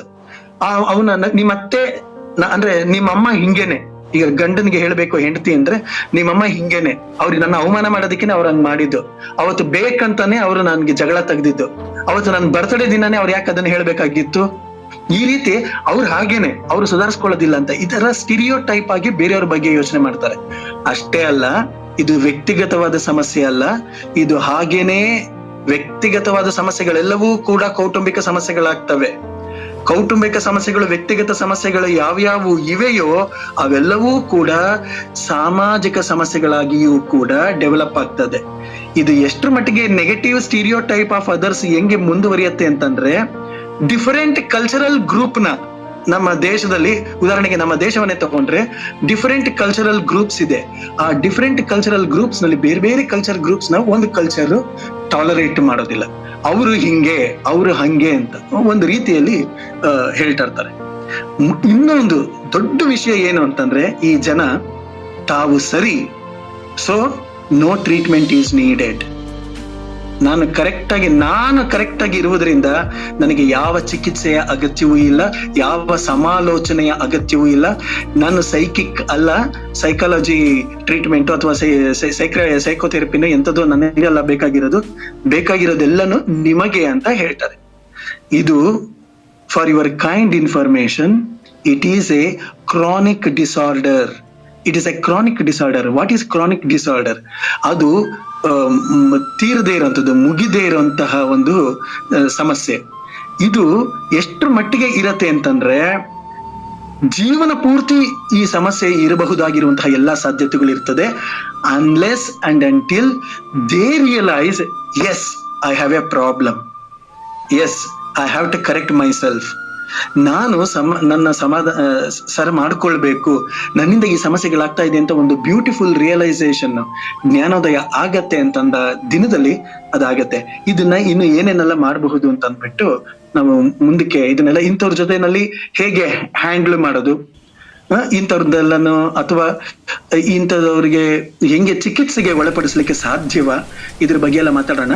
TS Umesh ಅವರು ಏನೋ ಕೇಳ್ತಾ ಇದ್ದಾರೆ, ಈಗ ಅವ್ರಿಗೆ ಮಾತಾಡ್ಲಿಕ್ಕೆ ಕರಿತೀನಿ. ಹಲೋ, ನಮಸ್ಕಾರ, ಹೇಳಿ ಉಮೇಶ್ ಅವ್ರೆ. ನಮಸ್ತೆ ಸರ್, ನಮಸ್ತೆ. ನಾನು ಉಮೇಶ್ ಅಂದ್ಬಿಟ್ಟು. ಹೇಳಿ Umesh. This is the second day in club house sir. ಗೊತ್ತಿಲ್ಲ ಇನ್ನು ನನಗೆ ಯಾವ್ಯಾವ ಆಪ್ಷನ್ ಹೆಂಗ್ ವರ್ಕ್ ಆಗ್ತದೆ ಅಂತ ಅಂದ್ಬಿಟ್ಟು, ಹಿಂಗಾಗಿ ನಾನು ಪ್ರೆಸ್ ಮಾಡ್ತಾ ಇದ್ದೀನಿ, ಟ್ರಯಲ್ ಅಂಡ್ ಎರರ್ ಮಾಡ್ತಾ ಇದ್ದೀನಿ ಸರ್. ಕೇಳಿಸ್ಕೊಂತ ಇದ್ದೀನಿ, ತುಂಬಾ ಚೆನ್ನಾಗಿ ಬರ್ತಾ ಇದೆ ವಿಷಯ ಎಲ್ಲ. ನಾನು ನೋಡ್ತಾ ಇದ್ದೀನಿ ಏನಾಗ್ತದೆ ಆಪ್ಷನ್ ಅಂತ ಅಂದ್ಬಿಟ್ಟು. ಮಾತಾಡಿ sir. Okay, thank you. Please be there in the audience. Whenever you feel to speak to us, ಏನಾರು ಮಾತಾಡಬೇಕು ಅಂತ ಅನ್ಸಿದಾಗ ದಯವಿಟ್ಟು ಶೇರ್ ಮಾಡ್ಕೊಳ್ಳಿ. Thank you.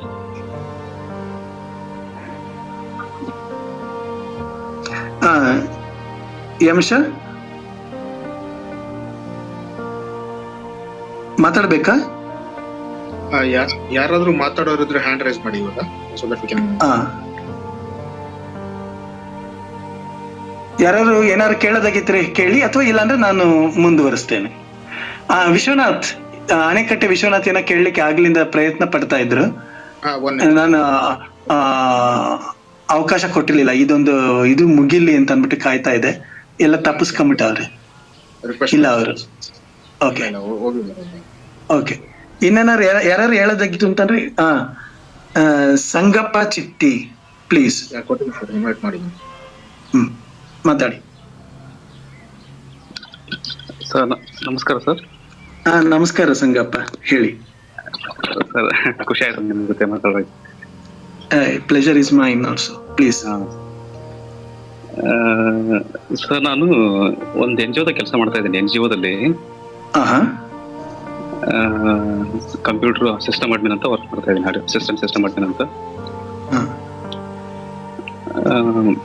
ಸರ್, ಇದು ನಂದು ಸಮಸ್ಯೆ ಏನಂತಂದ್ರೆ, ನಾನು ನಮ್ಮ ಕೋವರ್ಕರ್ಸ್ ಸರಿಯಾಗಿ ಮಿಂಗಲ್ ಆಗಲ್ಲ. ಅಂದ್ರೆ ಅವ್ರು ಜಾಸ್ತಿ ಹರಾಸ್ಮೆಂಟ್ ಮಾಡ್ತಾರೆ ನನಗೆ ಅಂತೇಳಿ. ಆಮೇಲೆ ಜಗಳ ಮಾಡ್ತೀನಿ ಅವಾಗ ನಮ್ಮ ಮೇಲಾಧಿಕಾರಿ ಜೊತೆ, ಆಮೇಲೆ ನಮ್ಮ ಕೋವರ್ಕರ್ಸ್ ಜೊತೆ ಜಗಳ ಮಾಡ್ತಾ ಇದ್ದೀನಿ ಅವಾಗ. ಅಂದ್ರೆ ಸರ್ ಅದು ಈಗ ಅವ್ರು ನನಗೆ ಹರಾಸ್ಮೆಂಟ್ ಮಾಡ್ತಾರೆ ಅಂತೇಳಿ ಅವನ್ನ ಅವರು ನಾ ಸ್ವಲ್ಪ ಸೂಕ್ಷ್ಮ ಸ್ವಭಾವ.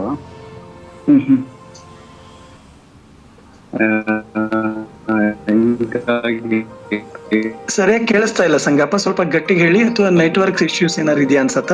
ಏನೋ ನನ್ನ ಸಮಸ್ಯೆ ಇದೆ.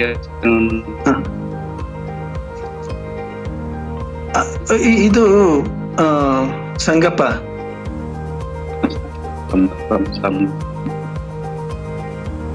ಈಗ ಕೆಲಸ ಬಿಡ್ಬೇಕಂತ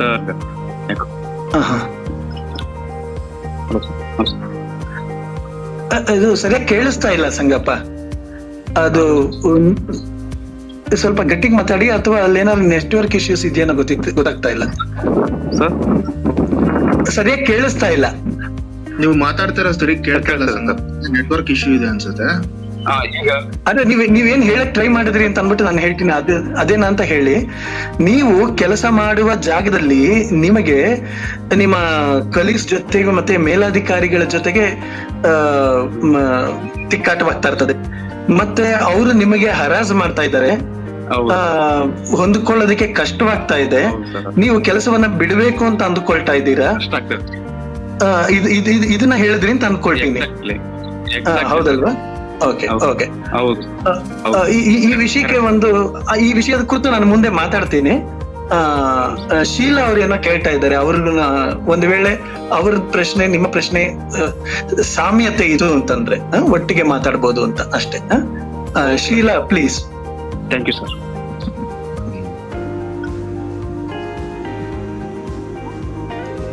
ಸಂಗಪ್ಪ, ನೀವು ಮ್ಯೂಟ್ ಮಾಡ್ಕೊಳ್ಳಿ. Sheela, where is Sheela? ಅವ್ರು ಹೊರಟೋದ್ರ? ಸರಿ. ಈಗ ಸಂಗಪ್ಪ ಅವ್ರ ವಿಷಯನೇ ಮಾತಾಡೋದಾಗಿತ್ತು ಅಂತಂದ್ರೆ, ನಾವು ಯಾವಾಗ್ಲೂ ಹೇಳ್ಬೇಕಾದ್ರೆ ನಮ್ಮ ಪಾಯಿಂಟ್ ಆಫ್ ವ್ಯೂ ಇಂದ ಹೇಳಿರ್ತೇವೆ ವಿಷಯಗಳನ್ನ. ನಮ್ಮ ಪಾಯಿಂಟ್ ಆಫ್ ವ್ಯೂ ಇಂದ ಹೇಳಿರ್ತೇವೆ. ನಮ್ಮ ಪಾಯಿಂಟ್ ಆಫ್ ವ್ಯೂ ನಲ್ಲಿ ಒಬ್ರು ನಮಗೆ ಹರಾಜ್ ಮಾಡ್ತಾ ಇದ್ದಾರೆ ಅಂತ ಅಂದರೆ, ಒಬ್ರು ನಮ್ಮನ್ನ ಹರಾಜ್ ಮಾಡ್ತಾ ಇದ್ದಾರೆ ಅಂತ ಅಂದ್ರೆ, ರಿಯಲಿ ನಿಮ್ಮ ಜೊತೆಯಲ್ಲಿರುವವರಿಗೆ ಅದು ರಿಯಲ್ ಹರಾಸ್ಮೆಂಟ್ ಹೌದೋ ಇಲ್ವೋ ಗೊತ್ತಿರಲ್ಲ. ಯಾತಕ್ಕೆ ಅಂತಂದ್ರೆ ಅದು ನಿಮ್ಮ ಗ್ರಹಿಕೆ ಆಗಿರುವ ಸಾಧ್ಯತೆಗಳಿರ್ತವೆ. ಅವರು ಯಾವುದೋ ಒಂದನ್ನ ಸಾಧಾರಣವಾದ ವಿಷಯವನ್ನ ಕೂಡ ನೀವು ಅದನ್ನ ಹರಾಸ್ಮೆಂಟ್ ಅಂತ ತಿಳ್ಕೊಳ್ಬಹುದು, ಅಥವಾ ಅದು ನಿಜವಾಗಿ ಹರಾಸ್ಮೆಂಟ್ ಕೂಡ ಆಗಿರ್ಬೋದು. ಅದು ಗೊತ್ತಾಗೋದಿಲ್ಲ. ಈಗ ನಮಗೆ ಏನು ಹೇಳಿದ್ರಲ್ಲ, ಇಷ್ಟು ವಿಷಯ ಸಾಲೋದಿಲ್ಲ ಕೇಸ್ ಸ್ಟಡಿ ಮಾಡೋದಿಕ್ಕಾಗ್ಲಿ, ಅಥವಾ ಒಂದು ಸಮಾಧಾನವನ್ನ ಹೇಳೋದಿಕ್ಕಾಗ್ಲಿ ಇದು ಇಷ್ಟು ಸಾಲೋದಿಲ್ಲ. ಒಟ್ಟಾರೆ ಒಂದು ಯೋಚನೆ ಮಾಡ್ಬೋದು ಏನಂತಂದ್ರೆ ಸಂಗಪ್ಪ, ನಾವು ಸ್ವಲ್ಪ ಮಟ್ಟಿಗೆ ಈಗ ನಮಗೆ ಹರಾಸ್ಮೆಂಟ್ ಆಗ್ತಾ ಇದೆ ಅಂತಂದ್ರೆ, ಎಸ್, ಈ ಹರಾಸ್ಮೆಂಟ್ಗೆ ಕಾರಣ ನಾನೇನಾ ಅಥವಾ ಅವರೇನಾ? ಅಥವಾ ನಾನೇ ತಪ್ಪಾಗಿ ಗ್ರಹಿಸಿದ್ದೇನಾ, ಅಥವಾ ಅವ್ರು ಹೇಳುವ ಅವರ ನಿರೀಕ್ಷೆಗಳು ಅಥವಾ ಅವರ ಕಚೇರಿಗೆ ಕೆಲಸದ ವ್ಯಾಪ್ತಿಯಲ್ಲಿ ಬೇಕಾದಂತಹ ನಿರೀಕ್ಷೆಗಳನ್ನ ನಾನು ಫುಲ್ಫಿಲ್ ಮಾಡ್ತಾ ಇದ್ದೀನಾ ಇಲ್ಲವಾ, ಅಥವಾ ವ್ಯಕ್ತಿಗತವಾಗಿ ನನ್ನ ನಡವಳಿಕೆ ಅಥವಾ ಅವರ ನಡವಳಿಕೆ ನನ್ನ ಮೇಲೆ ಅಥವಾ ತಿಕ್ಕಾಟಗಳು, ವ್ಯಕ್ತಿಗತವಾದಂತಹ ನಡವಳಿಕೆಗಳು ವರ್ತನೆಗಳು ಕೂಡ ಪರಸ್ಪರ ತಿಕ್ಕಾಟಕ್ಕೆ ಕಾರಣವಾಗ್ತದೆ. ಕೆಲವರು ನೀವು ಹೇಳಿದ್ರಂಗೆ ನಾನು ಬಹಳ ಸೂಕ್ಷ್ಮ ಅಂತ, ಹೌದು, ಕೆಲವರು ಬಹಳ ಸೂಕ್ಷ್ಮ ಇರ್ತಾರೆ. ಈ ಯಾವುದು PPD ಅಂತ ಏನ್ ಹೇಳ್ತೀವಲ್ಲ, ಪ್ಯಾರಾನೈಡ್ ಪರ್ಸನಾಲಿಟಿ ಡಿಸಾರ್ಡರ್ ಇರೋರಾಗ್ಲಿ ಅಥವಾ ನಾರ್ಸಿಸ್ಟಿಕ್ ಪರ್ಸನಾಲಿಟಿ ಡಿಸಾರ್ಡರ್ ಇರೋರಾಗ್ಲಿ, ಪೋಸ್ಟ್ ಟ್ರಾಮ್ಯಾಟಿಕ್ ಪರ್ಸನಾಲಿಟಿ ಡಿಸಾರ್ಡರ್ ಇರುವಂತವರಾಗ್ಲಿ, ಈ ತರಹ ಡಿಸಾರ್ಡರ್ ಇರುವಂತಹ ವ್ಯಕ್ತಿಗಳು ಕೂಡ ಬಹಳ ಸೂಕ್ಷ್ಮವಾಗಿರ್ತಾರೆ. ಅದೇ ರೀತಿ ಕವಿಗಳು, ಲೇಖಕರು, ಬರಹಗಾರರು, ಇವರು ಯಾರು ಮನಃಶಾಸ್ತ್ರಜ್ಞರು ಅಥವಾ ಜರ್ನಲಿಸಂ ನಲ್ಲಿ ಇರುವಂತಹ ಅವರುಗಳು ಕೂಡ ಸೂಕ್ಷ್ಮವಾಗಿರ್ತಾರೆ. ಅಂದ್ರೆ ಅವರು ಕೂಡ they can read between the lines. ಆದ್ರೆ ನಾವು ಯಾವ ರೀತಿಯಲ್ಲಿ ಸೂಕ್ಷ್ಮವಾಗಿದ್ದೀವಿ ಅಂತ ಅನ್ನೋದ್ರ ಬಗ್ಗೆ ನಾವು ನಮ್ಮನ್ನೇ ನಾವು ಆತ್ಮಾವಲೋಕನೆ ಮಾಡ್ಕೊಳ್ಬೇಕು. ಆತ್ಮಾವಲೋಕನೆ ಅಂತಂದ್ರೆ ಜಸ್ಟ್ ಟೆಸ್ಟಿಂಗ್ ಅವರ್ ಸೆಲ್ಸ್. ನಾನು ಮುಂದೆ ಒಂದು ದಿನ ಇದೇ ರೀತಿಯಲ್ಲಿ how to test myself, ನನ್ನ ಮಾನಸಿಕ ಆರೋಗ್ಯವು, ನನ್ನ ಭಾವನಾತ್ಮಕವಾದಂತಹ ಒತ್ತಡವು ಎಷ್ಟರ ಮಟ್ಟಿಗೆ ಇದೆ, how far I am all right, I am wrong, ನಾನು ಎಷ್ಟರ ಮಟ್ಟಿಗೆ ಸರಿ ಇದ್ದೀನಿ, ಇದನ್ನ ಮಾಡ್ಬೇಕು ಅಂತ ಇದ್ದೀನಿ. ಏನೋ ಒಂದು ವರ್ಕ್ಶಾಪ್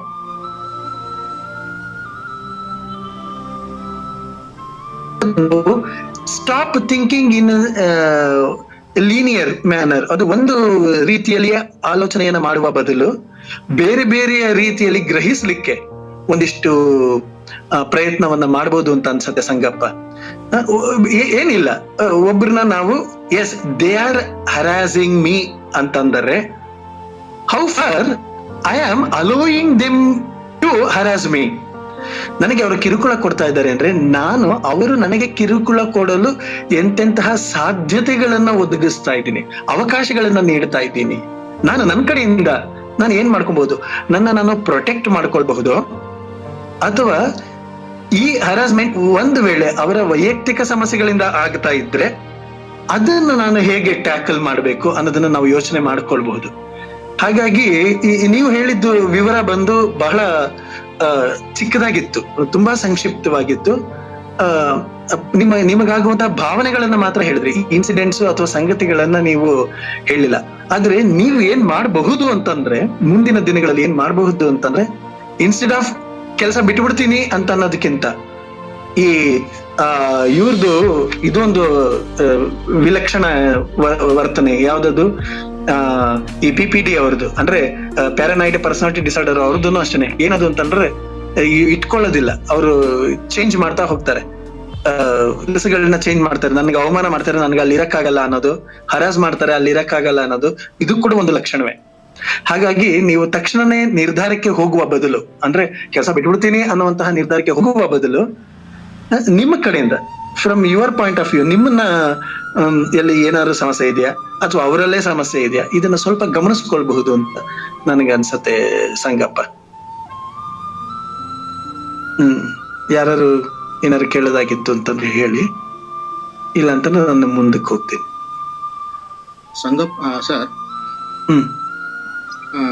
ಸಂಗಪ್ಪ ಅವರೇ, ನನಗನ್ಸಿದ ಪ್ರಕಾರ ಇದನ್ನ ನಾವು ಇನ್ನೊಂದ್ ರೀತಿ ಹೇಳ್ಬೇಕಂದ್ರೆ ಇನ್ಫೀರಿಯಾರಿಟಿ ಕಾಂಪ್ಲೆಕ್ಸ್ ಅಂತಾನು ಕರಿತೀವಿ. ಇನ್ಫೀರಿಯಾರಿಟಿ ಕಾಂಪ್ಲೆಕ್ಸ್ ಅಂತ ಅಂದ್ರೆ ಇದು ಬರೋದಕ್ಕೆ ಮೈನ್ ಮುಖ್ಯ ಉದ್ದೇಶ ಏನಪ್ಪಾ ಅಂತ ಅಂದ್ರೆ ಒಂದು ನೆಗೆಟಿವ್ ಸೆಲ್ಫ್ ಇಮೇಜ್, ಅಂದ್ರೆ ನಮ್ಮ ಬಗ್ಗೆ ನಮಗೆ ಒಂದು ಋಣಾತ್ಮಕ ಅಭಿಪ್ರಾಯ.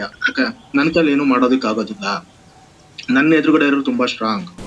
ಈ ರೀತಿ ಒಂದು ನೆಗೆಟಿವ್ ಸೆಲ್ಫ್ ಇಮೇಜ್ ನಮ್ಮ ಬಗ್ಗೆ ನಮಗೆ ಯಾವಾಗ ಈ ನೆಗೆಟಿವ್ ಸೆಲ್ಫ್ ಇಮೇಜ್ ಅನ್ನೋದು ಸ್ಟಾರ್ಟ್ ಆಗುತ್ತೋ ಅವಾಗ ಇನ್ಫೀರಿಯಾರಿಟಿ ಕಾಂಪ್ಲೆಕ್ಸ್ ಅನ್ನೋದು ಮನುಷ್ಯನಲ್ಲಿ ಸ್ಟಾರ್ಟ್ ಆಗ್ತಾ ಹೋಗುತ್ತೆ. ಇದರಲ್ಲೂ ಇನ್ಫೀರಿಯಾರಿಟಿ ಕಾಂಪ್ಲೆಕ್ಸ್ ಅಲ್ಲೂ ಕೂಡ ನಾವು ಬೀಯಿಂಗ್ ಇನ್ಫೀರಿಯರ್ ಅಥವಾ ಇನ್ನೊಂದಂದ್ರೆ ಫೀಲಿಂಗ್ ಇನ್ಫೀರಿಯರ್ ಅಂತ ಹೇಳ್ತೀವಿ. ನಿಜವಾಗ್ಲೂ ನಾವು ನಮ್ಮನ್ನ ನಾವು ತುಂಬಾ ಕೆಳಗೆ ಅಂತ ನೋಡ್ತಿರೋದು ಅನ್ಕೊಂತಾ ಇರೋದು, ಅಥವಾ ನಿಜವಾಗ್ಲೂ ನಾವು ತುಂಬಾ ಕೆಳಗಡೆ ಇದೀವಿ, ಈ ಎರಡಕ್ಕೂ ಕೂಡ ತುಂಬಾ ಡಿಫ್ರೆನ್ಸ್ ಇದೆ. ಓಕೆ, ನಾವು ಪ್ರತಿಯೊಬ್ಬ ಮನುಷ್ಯನಂತೆ ನಮ್ಮಲ್ಲಿ ಈಗ ಯಾವ್ದೋ ಒಂದು ಸಿಚುಯೇಷನ್ ಬಂದಾಗ ಅದನ್ನ ನಾವು ಯಾವ ರೀತಿ ಎದುರಿಸ್ತೀವಿ ಅನ್ನೋದು ತುಂಬಾ ಮುಖ್ಯ ಆಗುತ್ತೆ. ಈಗ ನಾವು ಈಗ ಬೀಯಿಂಗ್ ಇನ್ಫೀರಿಯರ್ ಅಥವಾ ನಿಜವಾಗ್ಲೂ ನಾವು ಇನ್ಫೀರಿಯರ್ ಇದೀವಾ ಅಂತ ಅನ್ಕೊಳೋದಿಕ್ಕೆ ಒಂದು ಎಕ್ಸಾಂಪಲ್ ಹೇಳ್ಬೇಕಂತಂದ್ರೆ, ನೀವು ನಿಮ್ಗಿನ್ನ ಹೈಟ್ ಇರೋರ್ನ ನೋಡ್ಬಿಟ್ಟು ನಾನು ಅವ್ನಿಗಿನ್ನ ತುಂಬಾ ಕುಳ್ಳ ಇದ್ದೀನಿ ಅಂತ ಅನ್ಕೊಳೋದು ಒಂದು. ಇನ್ನೊಂದು, ಒಬ್ಬ ಸ್ಪೋರ್ಟ್ಸ್ ಪರ್ಸನ್, ಒಬ್ಬ ಸ್ಪೋರ್ಟ್ಸ್ ಅಥ್ಲೆಟ್ ಯಾರೋ ಒಬ್ಬ ಇರ್ತಾನೆ, ಓಕೆ, ನೋಡ್ಬಿಟ್ಟು ನೀವೇನ್ ಅನ್ಕೊಂತೀರಾ ಅಂತಂದ್ರೆ I am not up to that mark, okay, ಒಬ್ಬ ಅಥ್ಲೆಟ್ ಲೆವೆಲ್ಗೆ ನಾನಿಲ್ಲ. ಸೊ ಇಲ್ಲಿ ಏನಾಗುತ್ತೆ ಅಂದ್ರೆ ಬೀಯಿಂಗ್ ಇನ್ಫೀರಿಯರ್ ಅಂದ್ರೆ ಒಬ್ಬ ಮಾಮೂಲಿ ಮನುಷ್ಯನಿಗಿಂತ ನೀವು ತುಂಬಾ ಕುಳ್ಳ ಇದ್ದೀರಾ ಅಂತ ಅನ್ಕೊಳೋದು ನೀವು ಬೀಯಿಂಗ್ ಇನ್ಫೀರಿಯರ್ ಆಗುತ್ತೆ. ಫೀಲಿಂಗ್ ಇನ್ಫೀರಿಯರ್ ಆಗುತ್ತೆ. ಬೀಯಿಂಗ್ ಇನ್ಫೀರಿಯರ್ ಅಂತ ಅಂದ್ರೆ like sorry I am confusing you once again. Being inferior ಅಂತಂದ್ರೆ ಒಬ್ಬ ನಾರ್ಮಲ್ ಮನುಷ್ಯ ಏನಿರ್ತಾನೆ ಅವನಿಗಿನ್ನ ನೀವು ಕುಳ್ಳ ಇದ್ದೀರಾ ಅಂತ ಅನ್ಕೊಳೋದಿದೆಯಲ್ಲ, ಅದು ಬೀಯಿಂಗ್ ಇನ್ಫೀರಿಯರ್. ಆದ್ರೆ ಫೀಲಿಂಗ್ ಇನ್ಫೀರಿಯರ್ ಏನಪ್ಪಾ ಅಂತಂದ್ರೆ ಒಬ್ಬ ಅಥ್ಲೆಟ್ ನೋಡ್ತೀರಾ, ಅಥ್ಲೆಟ್ ನೋಡ್ಬಿಟ್ಟು you feel like see how athletic body is having, okay, so ಅದನ್ನ ನೋಡಿ ನೀವು ಅನ್ಕೊಂತೀರಲ್ಲ, ಅದು ಫೀಲಿಂಗ್ ಇನ್ಫೀರಿಯರ್ ಅಂತ ಕರೀತೀವಿ. ಈ ಇನ್ಫೀರಿಯರ್ ಕಾಂಪ್ಲೆಕ್ಸ್ ಬರೋದಕ್ಕೆ ಮೇನ್ ಮುಖ್ಯ ಉದ್ದೇಶ ಏನಪ್ಪಾ ಅಂತಂದ್ರೆ negative self image, okay. So ಈ ನೆಗೆಟಿವ್ ಸೆಲ್ಫ್ ಇಮೇಜ್ ಅನ್ನೋದನ್ನ ಒಬ್ಬ ಮನುಷ್ಯ ಯಾವಾಗ ರೂಢಿ ಮಾಡ್ಕೊಂತ ಹೋಗ್ತಾನೆ ಅವನಲ್ಲಿ ಈ ಒಂದು ಇನ್ಫೀರಿಯಾರಿಟಿ ಕಾಂಪ್ಲೆಕ್ಸ್ ಅನ್ನೋದು ತುಂಬಾ ಗ್ರೋ ಆಗ್ತಾ ಹೋಗುತ್ತೆ. ಸೊ ಇದ್ರ ಬಗ್ಗೆ ನಿಮ್ದು ಇನ್ನೂ ಸ್ವಲ್ಪ ಅಂದ್ರೆ ಕೇಸ್ ಸ್ಟಡಿ ಸರ್ ಹೇಳ್ದಂಗೆ ತುಂಬಾ ಈ ಇನ್ಫೀರಿಯಾರಿಟಿ ಕಾಂಪ್ಲೆಕ್ಸ್ ಗೆ ಕಾರಣಗಳು ತುಂಬಾ ಇರುತ್ತೆ. ಅದನ್ನ ನಾವು ತುಂಬಾ ನಿಮ್ಮ ಮುಕ್ತವಾಗಿ ಚರ್ಚೆ ಮಾಡಿದಾಗ ಅದ್ರ ಹಿಂದಿನ ಮೂಲ ಕಾರಣಗಳು ಏನು ಅಂತ ತಿಳ್ಕೊಬಹುದು ಅಂತೇಳಿ ಅಂತ ಅನ್ಸುತ್ತೆ ಸರ್. Thank you sir information. ಮತ್ತೆ ಮಾತಾಡೋಣ ಸಂಗಪ್ಪ. ನಮ್ಮನ್ನ ನಾವು ಗಮನಿಸ್ಕೊಳ್ಳೋದು, ನಮ್ಮನ್ನ ನಾವು ಟೆಸ್ಟ್ ಮಾಡ್ಕೊಳ್ಳೋದು, ಈ ಅನಾಲಿಸಿಸ್ ಮಾಡೋದ್ರ ಬಗ್ಗೆನೆ ಒಂದ್ಸಲಿ ನಾನು ಇದನ್ನ ಮಾಡ್ತೀನಿ. ಅವಾಗ ನಿಮಗೆ ಇನ್ನಷ್ಟು ಸಹಾಯ ಆಗಬಹುದು ಅಂತ ಅಂದ್ಕೊಳ್ತೀನಿ. ಅದುವರೆಗೂ ಟಚ್ ಅಲ್ಲಿ ಇರೋಣ. ಓಕೆ, ಸುಧಾ ಅವ್ರು ಏನಾರು ಹೇಳ್ಬೇಕಾ? ಅವ್ರು ಬಂದಿದ್ದಾರೆ. Thank you sir. Thank you pleasure. ಇನ್ಯಾರು ಮಾತಾಡೋರು ಇದಾರೆ? ಯಾರಾದ್ರೂ ಕ್ವಶನ್ ಮಾಡ್ಬೇಕಂತ ಇದ್ರೆ ಹ್ಯಾಂಡ್ ರೈಸ್ ಮಾಡಿ. ನಮಸ್ಕಾರ ಸರ್. ನಮಸ್ಕಾರ ಸುಧಾ, ಹೇಳಿ. ಮೊನ್ನೆ ನೀವು ಹೇಳ್ತಿದ್ರಿ PPD ಅಂತ. ನಾನು ಆಕ್ಚುಲಿ ಅವತ್ತು ಮಾತಾಡ್ಲಿಕ್ಕಿತ್ತು, ನನ್ಗೇನೋ ಬೇರೆ ಕೆಲ್ಸದ ಕಾರಣ ಮಾತಾಡಕ್ ಆಗಿಲ್ಲ. ಆಕ್ಚುಲಿ ನನ್ನ ಫ್ರೆಂಡು ನೀವು ಹೇಳಿದ ತರಾನೇ ಆಕ್ಚುಲಿ ಅವಳು ಬಂದ್ಬಿಟ್ಟು ಚಿಕ್ಕ ವಯಸ್ಸಿಂದ ತುಂಬಾ ತುಂಟಿ. ಅವಳು ಅಂದ್ರೆ ತುಂಟಿ ಅನ್ನೋದ್ಕಿಂತ ಹೈಪರ್ ಆಕ್ಟಿವ್. ಅಂದ್ರೆ ಒಂದು ಸ್ಕೂಲ್ ವ್ಯಾನ್ ಅಲ್ಲಿ ಹೋಗ್ಬೇಕಾದ್ರೆ ಅಷ್ಟು ತಿಟ್ಟೆ ಮಾಡ್ತಿದ್ಲು. ಮತ್ತೆ ಗಿಲ್ಲೋದು, ಹೊಡಿಯೋದು, ಮತ್ತೆ ತುಂಬಾ ಒಂಥರ ಟಾರ್ಚರ್ ತರನೇ ಬೇರೆಯವ್ರಿಗೆಲ್ಲ ಮಾಡ್ತಿದ್ಲು. ಆಮೇಲೆ ಅವ್ಳು ದೊಡ್ಡವಳು ಆಗ್ತಾ ಆಮೇಲೆ ಚಿಕ್ಕ ವಿಷಯಗಳಿಗೂ ಒಂಥರ ಬೇಗ ರಿಯಾಕ್ಟ್ ಆಗೋದು. ಅವಳು ತುಂಬಾ ದಪ್ಪ ಆಗ್ಬಿಟ್ಲು. ಅವಳಿಗೆ ಹಾರ್ಮೋನ್ ಇಂಬ್ಯಾಲೆನ್ಸ್ ಆಗಿ ಅವಳು ತುಂಬಾ ಅಂದ್ರೆ ದಡಿತಿ ದೇಹ ಅವಳು. ಬಟ್ ಆಮೇಲೆ ಏನಾಯ್ತು, ಅವಳು ಹಂಗೆ ಮಾಡ್ತಾ ಅವಳು ಎಲ್ಲಿ ಮಟ್ಟಕ್ಕೆ ಹೋಗಿದ್ಲಂದ್ರೆ, ಒಂದ್ ದಿವ್ಸ ಬಸ್ ನಲ್ಲಿ ಅವಳು ಪಾಸ್ ಆಗ್ತಿದ್ದಾಳೆ. ಇದು ಒಂದು ಹೆಂಗಸು ಬರ್ತಿದ್ದಾರೆ, ಇವಳು ನಿಂತಿದ್ದಾಳೆ, ಹೆಡ್ಫೋನ್ ಹಾಕೊಂಡಿದ್ದಾಳೆ. ಇವಳಿಗೆ ಅವರು ಜಾಗ ಬಿಡಿ ಅಂತ ಕೇಳಿದ್ದಾರೆ, ಆದ್ರೆ ಇವಳು ಕೇಳಿಸ್ಕೊಂಡಿಲ್ಲ. ಅವ್ರೇನ್ ಮಾಡಿದ್ದಾರೆ, ಮಿಸ್ ಆಗಿ ಕಾಲ್ ತುಳಿದು ಬಿಟ್ಟಿದ್ದಾರೆ. ಆ ಕಾಲ್ ಹೊಡೆದಿದ್ದಕ್ಕೆ ಅವ್ರಿಗೆ ಬ್ಲಡ್ ಬಂದ್ಬಿಡ್ತು ಬಾಯಿನಲ್ಲಿ. ತುಟಿಯ ಹೊಡೆದು ರಕ್ತ ಬಂತು. ಮತ್ತೆ ಆ ಅಮ್ಮ ಇವಳ ಮೇಲೆ ಕೇಸ್ ಕೂಡ ಹಾಕ್ಬಿಟ್ರು, attempt to murder case. Still ಅವಳು ಅದು ಕೇಸ್ ನಡೆಸ್ತಿದ್ದಾಳೆ. ಅದು ಆಕ್ಚುಲಿ ಆಮೇಲೆ ಕೆಲ್ಸದ ಜಾಗದಲ್ಲೂ ಅಷ್ಟೇ ಒಂಥರ ಏನ್ ಗಲಾಟೆಗಳು ಮಾಡ್ಕೊಳ್ಳೋದು. ಅವಳು ಆಕ್ಚುಲಿ ನರ್ಸು, ಆರ್ಥೋಪೆಡಿಕ್ ನರ್ಸ್ ಇದ್ದಾಳೆ ಅವಳು. ಬಟ್ ಅವಳಿಗೆ ನಾವು ಎಷ್ಟು ಸರಿ ನಾನೇ ನೀನು ಕೌನ್ಸಿಲಿಂಗ್ ತಗೋ, ಎಲ್ಲಾದ್ರೂ ತುಂಬಾ ಇದಾಗ್ತಿದ್ಯಾ, ನೀನ್ ಈ ತರ ಎಲ್ಲ ಮಾಡೋದು ಒಳ್ಳೇದಲ್ಲ ಅಂತ. ಆಮೇಲೆ ಮದ್ವೆ ಆದ್ದು ಕೂಡ ಗಂಡನೊಟ್ಟಿಗೆ ಕೂಡ ಅವಳು ಚೆನ್ನಾಗಿಲ್ಲ. ಅವಳು ಗಂಡನಿಂದ ದೂರ ಆಗಿ 4 ವರ್ಷ ಆಯ್ತು. ಮತ್ತೆ ಅವಳು ಡಿವೋರ್ಸ್ ಕೂಡ ಅಪ್ಲೈ ಮಾಡ್ಕೊಂಡಿದ್ದಾಳೆ. ಬಟ್ ಅವಳಿಗೆ ಅರ್ಥ ಆಗ್ತಿಲ್ಲ, ಇವಳಿಗೆ ಹೇಗ್ ತಿಳಿಸಿ ಹೇಳ್ಬೇಕು ಅನ್ನೋದು ನಮಗೂ ಅರ್ಥ ಆಗ್ತಿಲ್ಲ. ಇದ್ರ ಬಗ್ಗೆ ನಾನು ಇವತ್ತಿನ ಮುಂದಿನ ಮಾತುಕತೆಯಲ್ಲಿ ಅದನ್ನ ಇನ್ನಷ್ಟು ವಿವರವಾಗಿ ಹೇಳ್ತೀನಿ. ನೀವು ಹೇಳಿದ್ರಲ್ವಾ, ಮನೆಯಲ್ಲಿ ಅವಳು ದಾರಿನಲ್ಲಿ ರಸ್ತೆಯಲ್ಲಿ ಜಗಳ ಮಾಡ್ಕೊಳ್ಳೋದಾಗ್ಲಿ, ಕೆಲಸದ ಬೇರೆ ಕಡೆ ಇನ್ನೆಲ್ಲ ಜಗಳ ಆಗೋದಾಗ್ಲಿ, ಮನೆಯವ್ರ ಜೊತೆ ಜಗಳ ಆಡೋದಾಗ್ಲಿ, ಗಂಡನ ಜೊತೆ ಜಗಳ, ಇದು ಎಲ್ಲಾ ಕಡೆನೇ ಯಾತಕ್ಕೆ ಜಗಳ ಆಗತ್ತೆ ಅಂತಂದ್ರೆ, ಇಲ್ಲಿ ನೀವು ಒಂದು ಅರ್ಥ ಮಾಡ್ಕೊಳ್ಬಹುದು, ಇಲ್ಲಿ ಇರುವುದು ಸಮಸ್ಯೆ ಆಬ್ಜೆಕ್ಟ್ಗಳಲ್ಲಿ ಅಲ್ಲ, ಅಲ್ಲಿ ಅಂತ ಅಲ್ಲ, ಈ ವ್ಯಕ್ತಿಯಲ್ಲಿಯೇ ಸಮಸ್ಯೆ ಇರೋದು. ಆದ್ರೆ ಈ ವ್ಯಕ್ತಿ ಬೇರೆಯವ್ರ ಎಲ್ಲರ ಕಡೆಗೆ ಹೋಗ್ತಾರೆ, ಪಾಯಿಂಟ್ ಔಟ್ ಮಾಡ್ತಾಳೆ ಪಾಯಿಂಟ್ ಔಟ್ ಮಾಡ್ತಾರೆ. ಅವ್ರದ್ದು ಸಮಸ್ಯೆ ಅವ್ರದಿಂದ ನನಗೆ ಹಿಂಗಾಯ್ತು ಅಂತ ಅನ್ಬಿಟ್ಟು. ಇವರಲ್ಲಿ ಈ ಸಮಸ್ಯೆ ಇರೋದ್ರಿಂದ ಇವ್ರೇನ್ ಮಾಡ್ತಾರೆ ಅಂತಂದ್ರೆ ಬೇರೆಯವರು ಎಲ್ಲರನ್ನು ಕೂಡ ದೂಷಿಸ್ತಾ ಇರ್ತಾರೆ. ಮತ್ತೆ ಅವ್ರ ಅತ್ತೆ ಜೊತೆಲಾದ್ರೂ ಸಮಸ್ಯೆನೆ. ಈಗ ಹೆಂಡತಿ ಹೇಳ್ತಾಳೆ, ನೀವ್ ಅಮ್ಮನ ಜೊತೆನಲ್ಲಿ ಇರಕ್ಕಾಗಲ್ಲ, ಮನೆ ಬಿಟ್ಟು ಹೋಗೋಣ, ನಾವು ಬೇರೆ ಕಡೆ ಮನೆ ಮಾಡೋಣ ಅಂತ ಅಂದ್ಬಿಟ್ಟು. ಆ ಬೇರೆ ಕಡೆ ಮನೆ ಮಾಡಿದ ಮೇಲೇನು ಸಮಸ್ಯೆ ಬರ್ತದೆ. ಯಾತಕ್ಕೆ ಅಂತಂದ್ರೆ ಅವಳದು ಸಮಸ್ಯೆ ಇರೋದು ಆಕ್ಚುಲಿ ಅತ್ತೆ ಮಾವನ್ ಜೊತೆ ಇಲ್ವೇ ಇಲ್ಲ. ಅವಳು ಇರೋದೇ ಗಂಡ ಹೆಂಡತಿ ಇಬ್ರೆ. ಆಕ್ಚುಲಿ ಅವ್ರ ಗಂಡನ್ ಏನಾಯ್ತು, ಅವ್ರ ಅತ್ತಿಗೆ ತೀರ್ ಹೋದ್ರು 25 ದಿವಸದ ಮಗು ಬಿಟ್ಟು. ಅಣ್ಣ ಡಿಪ್ರೆಷನ್ ಹೋದ್ರು. ಆ ಟೈಮಲ್ಲಿ ಇವ್ರು ಒಬ್ರು ಬೇಕಿತ್ತು, ಇವ್ರೊಬ್ರೆ ಮತ್ತೆ ಮನೆಗ್ ಆಧಾರ. ಅಪ್ಪ ಅಮ್ಮಂಗ್ ಇಬ್ರಿಗೂ ವಯಸ್ಸಾಗಿದೆ. ಅವ್ರು ಅವಾಗ ಏನ್ ಮಾಡಿದ್ರು, ಊರ್ ಕಡೆ ಹೋದ್ರು. ಅವ್ರು ಬ್ಯಾಂಗ್ಳೂರಲ್ಲಿ ಇದ್ದದ್ದು. ಅವ್ರದ್ದು ಬಂದ್ಬಿಟ್ಟು ತರೀಕೆರೆ ಸೈಡು. ಅಲ್ಲಿ ಹೋದ್ರು, ಅಲ್ಲಿ ಅವ್ರ ಕೇರ್ ಮಾಡೋಣ ಅಂತ. ಮತ್ತೆ ಮಗು ಬೇರೆ ತುಂಬಾ ಚಿಕ್ಕದು, 25 ದಿವಸದ ಮಗು ಬಿಟ್ಟಿದ್ ಸತ್ತಿದ್ದಾರೆ ಅವ್ರ ಅತ್ತಿಗೆ ಅಂತ. ಆ ಟೈಮಲ್ಲಿ ಇವಳು ಅರ್ಥನೇ ಮಾಡ್ಕೊಂಡ್ಲಿಲ್ಲ. ಅದು ಹೇಳ್ದೆ ಕೇಳ್ದೆ, ಗಂಡನ್ಗೆ ಹೇಳ್ದೆ ಕೇಳ್ದೆ ಮನೆ ಖಾಲಿ ಮಾಡಿದಾಳೆ. ಆದ್ರೆ ಆಕ್ಚುಲಿ ಆ ಮನುಷ್ಯ ತುಂಬಾ ಒಳ್ಳೆಯವರು. ನಮ್ಗೆ ಮೇಲ್ಮಟ್ಟಕ್ಕೆ ಕಾಣೋದೇನಂದ್ರೆ ಇವಳಿಗೆ ಏನ್ ಅರ್ಥ ಆಗ್ತಿದ್ಯಾ, ಲೈಫ್ ಅಂದ್ರೆ ಏನು ಅಂತಾನೆ ಗೊತ್ತಾಗ್ತಿಲ್ವಾ. ನನ್ ಕಸಿನ್ ಕೂಡ ಅವಳು ಆಸ್ ಅ ಒಳ್ಳೆ ಫ್ರೆಂಡ್. ಅವಳಿಗೆ ಅನ್ನೋದನ್ನ ಅವಳು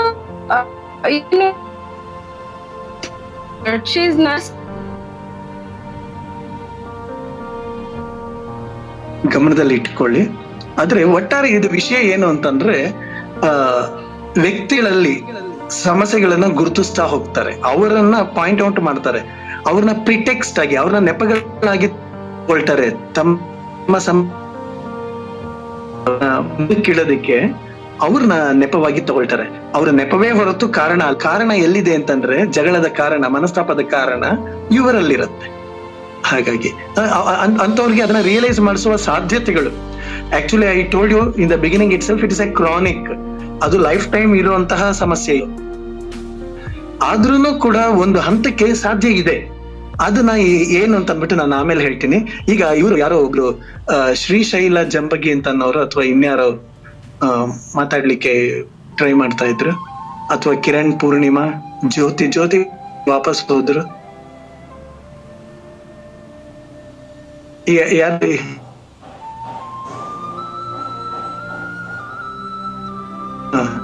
ಯಾರೋ ಬಂದ್ರಿಲ್ಲ ಈಗ ಮೇಲೆ. ಕಿರಣ್ ಮಾತಾಡ್ತಾ ಇದ್ದಾರೆ. Okay, Poornima wants to speak.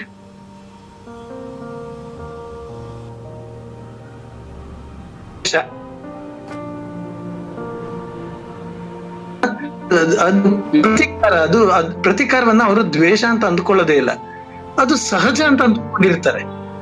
ಅದನ್ನ ಇವ್ರ ಸಮಸ್ಯೆ ಏನು ಅಂತಂದ್ರೆ ಇವ್ರು ಅದನ್ನ ಪ್ರತಿಕಾರ, ಇದು ದ್ವೇಷ ಅನ್ಕೊಳ್ಳಲ್ಲ. ನನ್ನಲ್ಲಿನ ನಕಾರಾತ್ಮಕವಾದ ಆಲೋಚನೆ ಇದೆ, ಅವ್ರ ಮೇಲೆ ನಾನು ಆತರ ಪ್ರಯೋಗ ಮಾಡ್ತಾ ಇದ್ದೀನಿ ಅಂತಾನು ಅಂದುಕೊಳ್ಳೋದಿಲ್ಲ. ನನ್ನಲ್ಲಿ ಸಮಸ್ಯೆ ಇದೆ ಅಂತಾನೆ ತಿಳ್ಕೊಳ್ಳೋದಿಲ್ಲ. ಅವ್ರು ಅಂದುಕೊಳ್ಳೋದೇನು ಅಂತಂದ್ರೆ ಇದು ಸಹಜ ಅಂದ್ಕೊಳ್ತಾರೆ. ಸಾಮಾನ್ಯವಾಗಿ ಗಮನಿಸಿ, ಈ ತರ ಡಿಸಾರ್ಡರ್ ಇರುವಂತವರು ತಮ್ಮ ದ್ವೇಷ ಸಾಧನೆಯನ್ನ ಮಾಡ್ಬೇಕಾದ್ರೆ, ದ್ವೇಷ ಸಾಧನೆ ಮಾಡಿದಾಗ ಮತ್ತೊಂದು ಅವರ ಕೃತ್ಯಗಳನ್ನ ಸಮರ್ಥಿಸ್ಕೊಳ್ಳೋದಕ್ಕೆ ಅದನ್ನ ಜನರಲೈಸ್ ಮಾಡ್ತಾರೆ.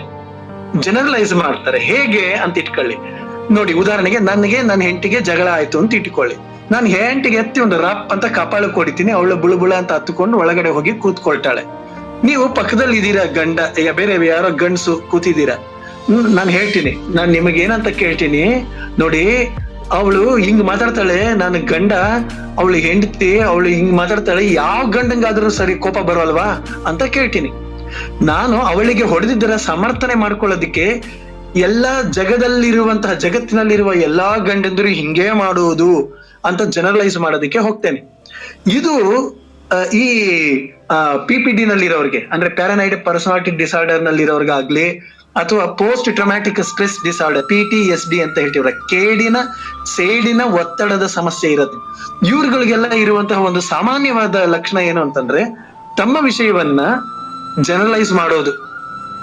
ಯಾವ ಗಂಡಸಿಗಾಗ್ಲಿ ಕೋಪ ಬರಲ್ವಾ ಅನ್ನೋದು, ಯಾರಿಗಾಗ್ಲಿ ಸರಿ. ಇಲ್ಲಿ ಆಮೇಲೆ ಇನ್ನೊಂದು ಹೇಳ್ತಾ ಇರ್ತೀವಿ, ಮನುಷ್ಯರು ಇಲ್ಲೆಲ್ಲ ಇದೀವಿ, ನಮ್ಮ ಆಸೆಯನ್ನ ಏನ್ ಮಾಡ್ತೀವಿ, ಜನರಲೈಸ್ ಮಾಡ್ತೀವಿ. ಸಂಕೋಚ, ನನಗೆ ಆಸೆ ಇದೆ ಅಂತಂದ್ರೆ ನನ್ನ ಆಸೆಯನ್ನ ಪ್ರಕಟಿಸಿದರೆ ಎಲ್ಲಿ ನೀವು ದುರಾಸೆ ಇದೆ ಅಂತ ಅಂದ್ಕೊಂಡ್ಬಿಡ್ತೀರೋ ಅಂತ ಅಂದ್ಬಿಟ್ಟು ಸಂಕೋಚಕ್ಕೆ ನಾನು ಹೇಳ್ತೀನಿ, ಯಾವ ಮನುಷ್ಯನ್ಗಾದ್ರೂ ಆಸೆ ಇರಲ್ವಾ? ನಾವು ಒಳ್ಳೆ ಮನೆ ಮಾಡ್ಬೇಕು, ನಾವು ಒಳ್ಳೆ ಬಂಗ್ಲೆನಲ್ಲಿ ಇರ್ಬೇಕು, ನಾನು ನನ್ನ ಹೆಂಡತಿ ಜೊತೆನಲ್ಲಿ ಸುಖವಾಗಿ ಧಿಮ್ ರಂಗ ಅಂತ ಸುತ್ತಬೇಕು ಅಂತ ಯಾವ ಮನುಷ್ಯನಿಗಾದ್ರೂ ಆಸೆ ಇರಲ್ವಾ ಅಂತ ಈ ರೀತಿನಲ್ಲಿ ಜನರಲೈಸ್ ಮಾಡೋದು.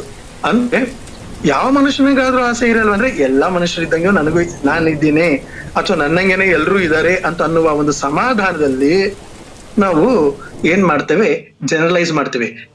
ಆಸೆದಾದ್ರೂ ಸರಿಯೇ, ತಪ್ಪಿನದಾದ್ರೂ ಸರಿಯೇ, ನಮ್ಮ ತಪ್ಪುಗಳನ್ನ ಏನ್ ಮಾಡ್ತೀವಿ ಅದನ್ನ ಜನರಲೈಸ್ ಮಾಡ್ಕೊಳ್ಳುವಂತ ಇರುತ್ತೆ. ಅದು ಒಟ್ಟಾರೆ ಏನು ಅಂತಂದ್ರೆ ತಮ್ಮ ಸೇಡು ವಿಷಯ ಏನು ಇದು ನಿರಾಸೆ ಏನೋ ಇರುತ್ತಲ್ಲ ಅದಕ್ಕೆ ಜಿದ್ದು ಬೀಳೋದು.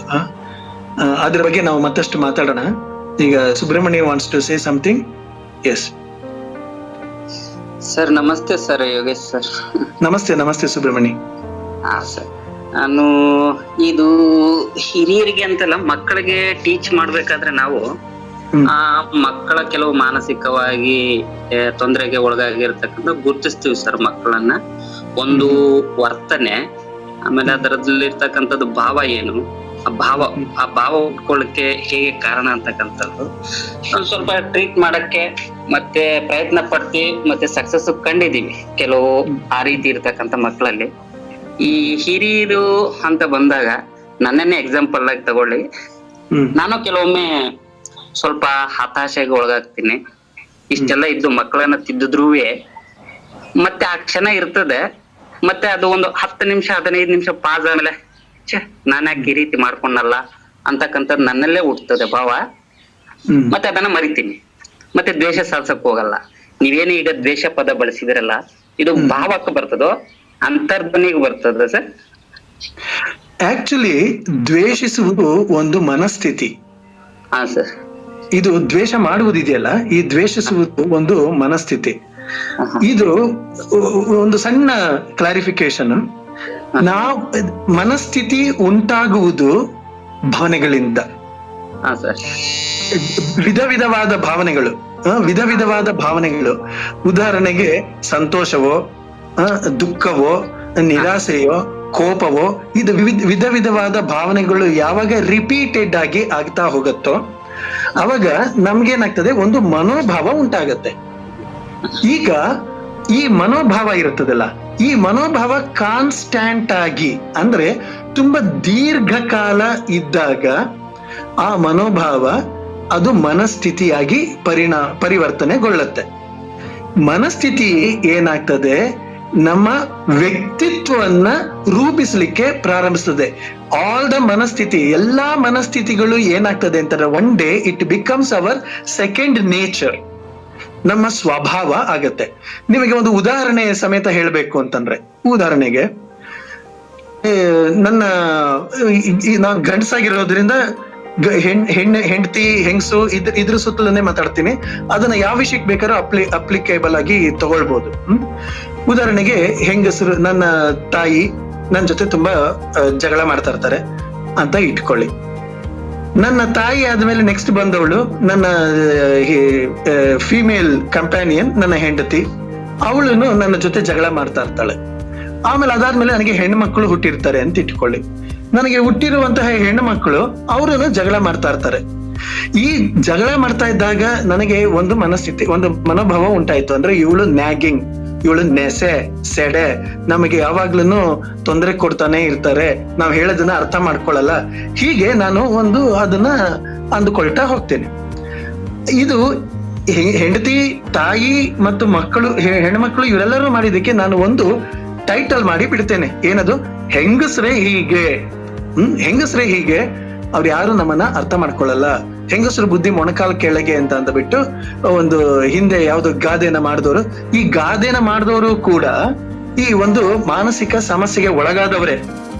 ಅದು ಫ್ಯಾಕ್ಟ್ ಅಲ್ಲ. ಹೆಂಗಸರು ಬುದ್ಧಿ, ವೇದ ಸುಳ್ಳಾದ್ರೆ ಗಾದೆ ಸುಳ್ಳಾಗದೆ, ಇವೆಲ್ಲ ನೀವು ವಿಜೃಂಭಿಸುವ ಅಗತ್ಯ ಇಲ್ಲ.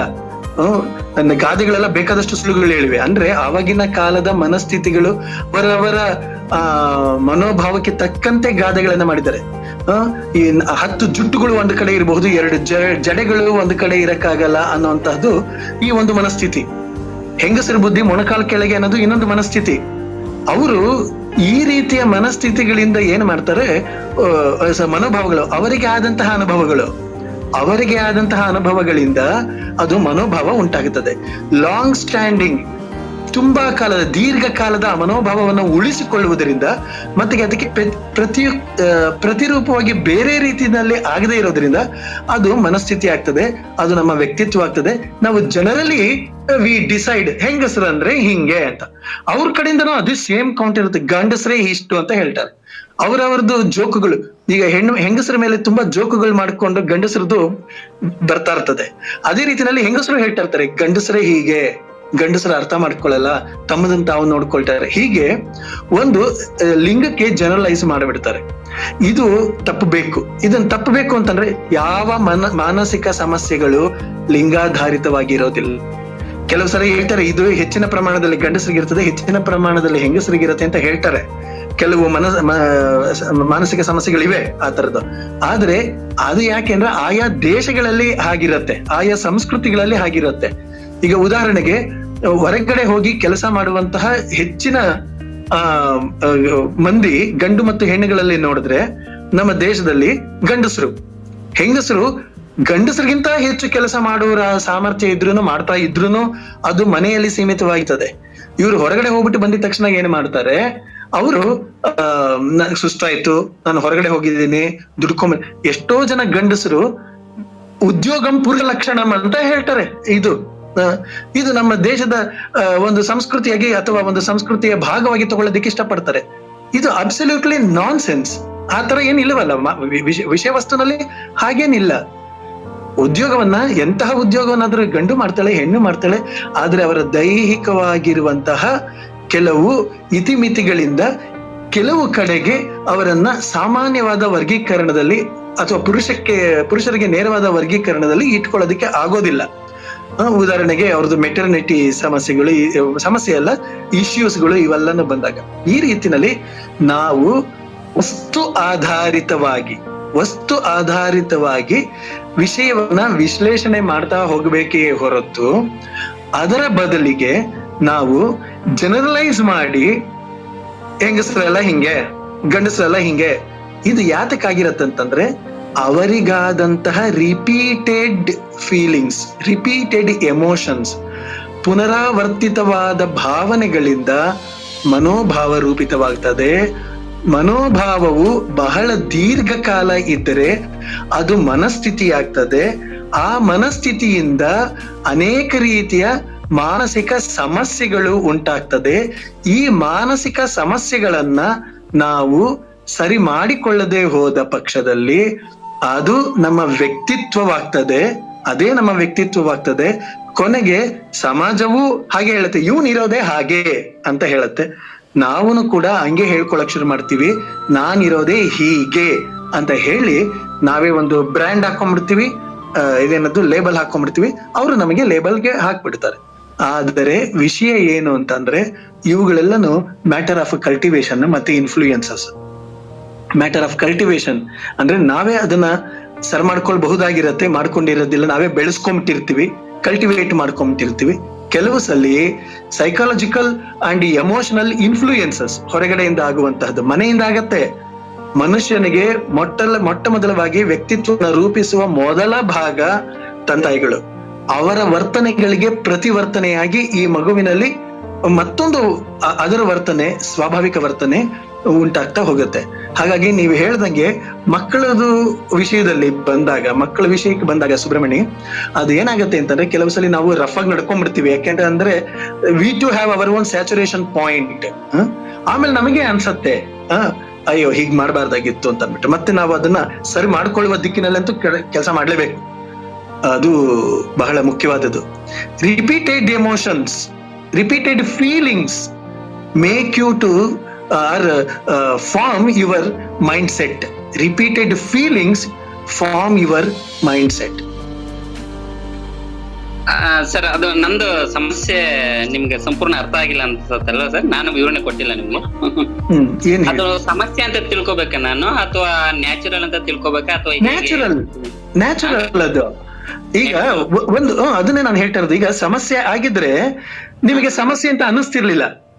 ಹೌದೌದೌದು. ಸಾಮಾನ್ಯವಾಗಿ ಇದು ಸಮಸ್ಯೆ ಆಗಿದ್ರೆ, for every action it has equal and opposite reaction. ಅಲ್ಲಿ ಒಂದು ಆಕ್ಷನ್ಗೆ ಮತ್ತೊಂದು ನಮ್ಮ ಕ್ರಿಯೆಗೆ ಪ್ರತಿಕ್ರಿಯೆ ತಟ್ ಅಂತ ಬಂದ್ಬಿಡತ್ತಲ್ವಾ.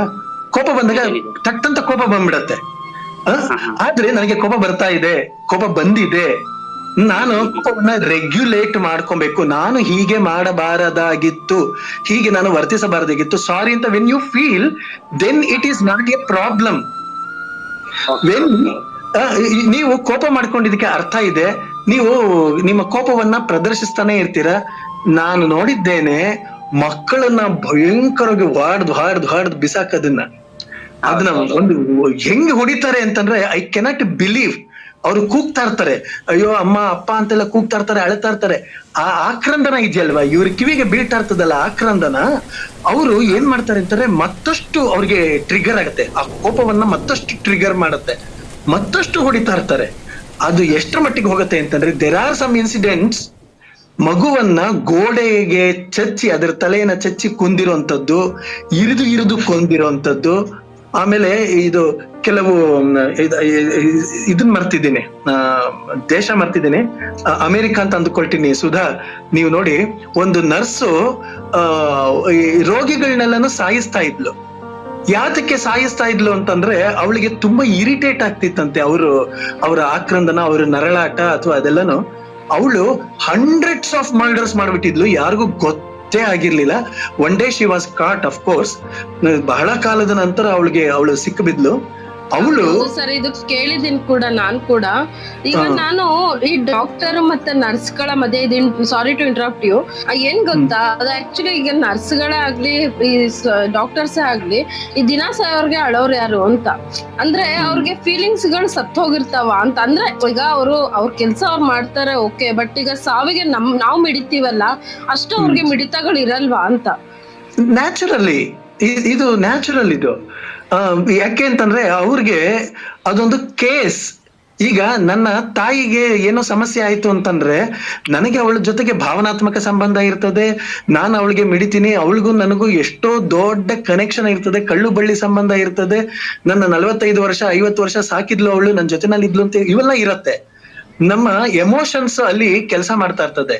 ಆದ್ರೆ ಅವರು ಅನುಕಂಪವಾಗಿ ನೋಡಬಹುದು, ಸಾಧ್ಯತೆಗಳಿರ್ತದೆ, ಅನುಕಂಪವನ್ನ ತೋರಿಸಬಹುದು, ಮತ್ತೆ ಎಂಪತೈಸು ಮಾಡಬಹುದು, ಸಹಾನುಭೂತಿಯನ್ನು ಕೂಡ ಅವರು ತೋರಿಸಬಹುದು. ನನ್ನ ಜಾಗದಲ್ಲಿ ನಿಂತ್ಕೊಂಡು ಅವರು ಯೋಚನೆ ಮಾಡಬಹುದು. ಆದ್ರೆ ನಾನೇ ಅವರು ಅಲ್ಲ, ಸರ್ಟನ್ಲಿ ನಾನೇ ಅವರು ಅಲ್ಲ.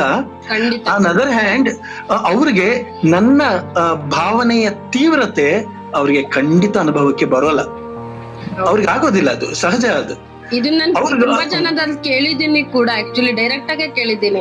ನಿಜ, ನಿಮ್ಗೆ ಒಂದು ಸಾವು ಅಂದ್ರೆ ಅವ್ರಿಗೆ ಒಂಥರ ಆಗ್ಬಿಟ್ಟಿರತ್ತೆ. ಅಂದ್ರೆ ಈಗ ಅವ್ರಿಗೆ ನೋವುಗಳಾಗಲ್ಲ, ಇದಾಗಲ್ಲ ಅಂತ ಅಲ್ಲ, ಬಟ್ ಅವ್ರಿಗೆ ಒಂದು ಅವ್ರಿಗೆ ಏನು ವಾಸ್ತವ ಗೊತ್ತಿರ್ತದಲ್ಲ, ಅವ್ರು ವಾಸ್ತವದ ಜೊತೆ ಬದುಕ್ತಾರೆ ಅಂತ. ಅದೇ ಒಬ್ಬ ಡಾಕ್ಟರ್ 100 ಜನಕ್ಕೆ ಟ್ರೀಟ್ ಮಾಡುವಾಗ ಅವನ ಮನೋಭಾವ ಏನಿರ್ತದೋ, ಅವನ ಹೆಂಡತಿಗೆ ಅಥವಾ ಅವನ ಮಗನಿಗೆ ಟ್ರೀಟ್ ಮಾಡ್ಬೇಕಾದ್ರೆ ಅವನ ಮನೋಭಾವ ಏನಿರುತ್ತೋ ಅದು it differs, certainly it differs.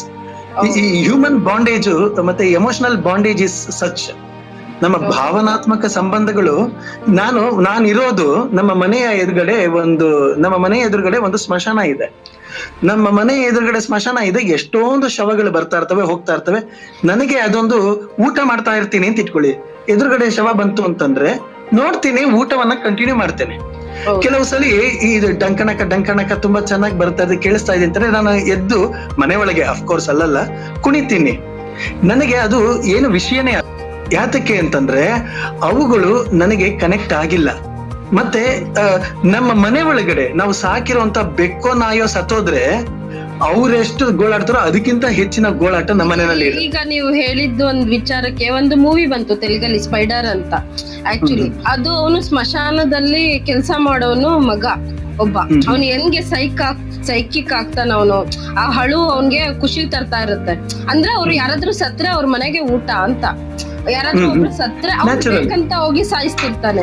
ಯಾರು ಈಗ ಇವ್ರು- ಅದು ನಿಜ. ಅದು ಅಳು ಇದೆಯಲ್ಲ, ಆ ಅಳು ಇದೆಯಲ್ಲ ಅವ್ನಿಗೆ ತುಂಬಾ ಖುಷಿ ಕೊಡ್ತಾ ಇರುತ್ತೆ. ಅದು ಅವ್ನ ಮುಂದೆ ಅದನ್ನೇ ಮುರಿಸ್ಕೊಂತಾ ಹೋಗ್ತಾನೆ. ಸ್ವಂತ ಅಪ್ಪ ಅಮ್ಮನ್ನೇ ಸಾಯಿಸ್ತಾನ ಅವನು. ಆತರ ಇದು ಖಂಡಿತ. ಇದು ಮಾನಸಿಕವಾಗಿ ಮತ್ತೆ ಇದನ್ನ ಉತ್ಪ್ರೇಕ್ಷೆ ಸಿನಿಮಾಗಳಲ್ಲಿ ಉತ್ಪ್ರೇಕ್ಷೆ ಮಾಡಿರ್ತಾರೆ, ಎಕ್ಸಾಜರೇಟ್ ಮಾಡಿರ್ತಾರೆ, ನಿಜ. ಆದ್ರೆ ಈಗ ಈ ದೊಡ್ಡ ದೊಡ್ಡ ಇನ್ವೆಸ್ಟ್ ಮಾಡಿ ದೊಡ್ಡದಾಗಿ ಇನ್ವೆಸ್ಟ್ ಮಾಡಿರುವಂತಹ ಡಾಕ್ಟರ್ಗಳು ದೊಡ್ಡ ದೊಡ್ಡ ನರ್ಸಿಂಗ್ ಹೋಮ್ ಎಲ್ಲ ಕಟ್ಟಿಸ್ಬಿಟ್ಟು ಈ ಊರಿನಲ್ಲಿ ಯಾರೂ ರೋಗದಿಂದ ಬಳಲಬಾರದು ಅಂತ ಹೇಗೆ ಪ್ರಾರ್ಥನೆ ಮಾಡ್ತಾರೆ? That prayer cannot be genuine. ಹೌದೌದು ಅವನು ಇನ್ವೆಸ್ಟ್ ಮಾಡಿದ್ದಾನೆ, ಹಾಸ್ಪಿಟಲ್ ಮಾಡಿದ್ದಾನೆ, ಹೌದೌದು ಈ ಖಾಸಗಿ ಹಾಸ್ಪಿಟಲ್. ನಾನು ಅದಕ್ಕೆ ಹೇಳ್ತಾ ಇರ್ತೀನಿ, ಈ ಆಸ್ಪತ್ರೆ ಅನ್ನೋದು, ಶಿಕ್ಷಣ ಅಂತ ಅನ್ನೋದು, ಇದು ಸಂಪೂರ್ಣವಾಗಿ ಸರ್ಕಾರ ನೋಡ್ಕೊಳ್ಬೇಕು ಅಂತ. ಈಗ ನಾವು ಆ ವಿಷಯ ಡಿಸ್ಕಸ್ ಮಾಡೋದ್ ಬೇಡ, ವಿಷಯಾಂತರ ಆಗೋಗತ್ತೆ. ಯಾತಕ್ಕೆ ಅಂತಂದ್ರೆ ಈ ಸರ್ಕಾರದ ಆಯ್ತು ಅಂತಂದ್ರೆ ಈ ಡಾಕ್ಟರ್ ಒಬ್ಬ ಕೆಲಸ ಮಾಡೋನಾಗಿರ್ತಾನೆ, ಅವನದು ಇನ್ವೆಸ್ಟ್ಮೆಂಟ್ ಇರೋದಿಲ್ಲ. ಆದ್ರೆ ಖಾಸಗಿತನದಲ್ಲಿ ಏನಾಗತ್ತೆ ಅಂತಂದ್ರೆ he cannot pray for every once health genuinely. ಲೋಕ ಸಮಸ್ತ ಸುಖಿನೋ ಭವಂತು, ದುರ್ಭಿಕ್ಷಗಳೆಲ್ಲ ಏನು ಇಲ್ಲದೆ ಇರ್ಲಿ, ರೋಗ ರುಜಿನಗಳು ಏನೂ ಇಲ್ಲದೆ ಇರ್ಲಿ ಅಂತ ಅಂದ್ಬಿಟ್ಟು he cannot pray genuinely. That is different issue. But one thing is true, ಇವರು ಸೆಲ್ಫ್ ಸೆಂಟ್ರಿಕ್ ಆಗಿರ್ತಾರೆ. ಏನೋ ಬಾಲಾಜಿ ಏನೋ ವಾಂಟ್ಸ್ ಟು ಸೇ ಸಮಥಿಂಗ್ ಅಂತ ಅನ್ಸತ್ತೆ. Balaji, you can speak now. Balaji Kamble. Balaji Kumbar, Balaji Kamble ಅಲ್ಲ. ಓ ಸರಿ, ಕುಂಬಾರ. ಹೇಳಿ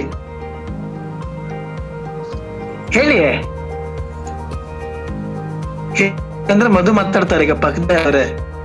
ಅವ್ರಿಗೆ ಮಾತಾಡಕ್ ಹೇಳಿ. Okay, Madhu wants to say something. ವಿಶ್ವನ ಹೇಳ್ಬೇಕು ಅಂತಿದ್ರಿ, ನಾವ್ ಆಗ್ಲೇ ಪೂರ್ತಿ ವಿಷಯ ಮುಗಿಸೋಣ ಅಂತ ಅಂದ್ಬಿಟ್ಟು ಸುಮ್ಮನಾಗಿದ್ವಿ. Thank you sir. ಸರ್ ನಿಮ್ಗೆ ಥ್ಯಾಂಕ್ಸ್ ಹೇಳಕ್ಕೆ ಫೋನ್ ಮಾಡಿದೆ. ಅದೇ ಪಾಪು ಇಬ್ರು ಕಿತ್ತಾಡುವಾಗ ನಾನು ಅದ್ ವಿಡಿಯೋ ಮಾಡಿದ್ದೆ, ಅದು ನನಗೆ ಗೊತ್ತಿರ್ಲಿಲ್ಲ ಅದರ ಪರಿಣಾಮ ಇಷ್ಟೊಂದೆಲ್ಲ ಗಾಢವಾಗಿರುತ್ತೆ ಅಂತ. ಸೊ ನಮಗೆ ತಮಾಷೆ ಆಗಿ ಕಾಣ್ತಾ ಇತ್ತು ಅದು. ಸೊ ಅದು ಇವತ್ ಸೆಷನ್ ಅಲ್ಲಿ ನನಗೆ ಕ್ಲಿಯರ್ ಆಯ್ತು ಸರ್. ಅದು ಸ್ವಲ್ಪ ಸರ್ ತಮಾಷೆ ಆಗಿ ನೋಡ್ಬಾರ್ದು. ಯೋಗೇಶ್, ಡಾಕ್ಟರ್ ಮೋಹನ್ ಅಂತ ಹೇಳಿ ಸತೀಶ್ ಸರ್ ಮಾತಾಡುವಾಗ ಧ್ವನಿ ತುಂಬಾ ಕಡಿಮೆ ಕೇಳ್ತಾ ಇದೆ, ಅದೊಂದು ಗಮನಕ್ಕೆ ತರೋಣ ಅಂತ ಮಾತಾಡ್ತಿದ್ದೆ. ವಿಶ್ವನಾಥ್, ಈ ವಿಷಯದ ಬಗ್ಗೆ ನಾನು ಆಮೇಲೆ ಮತ್ತೆ ಹೇಳ್ತೀನಿ. ಡಾಕ್ಟರ್ ಮೋಹನ್ ಅಂತ ಹೇಳಿ ಸೈಕಾಲಜಿಸ್ಟ್ ಸರ್, ಅವರು ಕೂಡ ಗ್ರೂಪ್ ಬಂದಿದ್ದಾರೆ sir. Welcome to the group. ನೀವು ಸ್ವಲ್ಪ ವಿಚಾರದ ಬಗ್ಗೆ ಮಾತಾಡ್ಬೋದಾ sir? Thank you for inviting me into the speaker list. Yes sir. Topic which we have taken is very relevant, very appropriate, because ನಾವು ಮನುಷ್ಯರನ್ನಿಸ್ಕೊಂಡವರು ಕೆಲವೊಮ್ಮೆ ಮನುಷ್ಯರಾಗಿರೋದಿಲ್ಲ. ಸಂದರ್ಭಕ್ಕೆ ಅನುಗುಣವಾಗಿ ದ್ವೇಷ,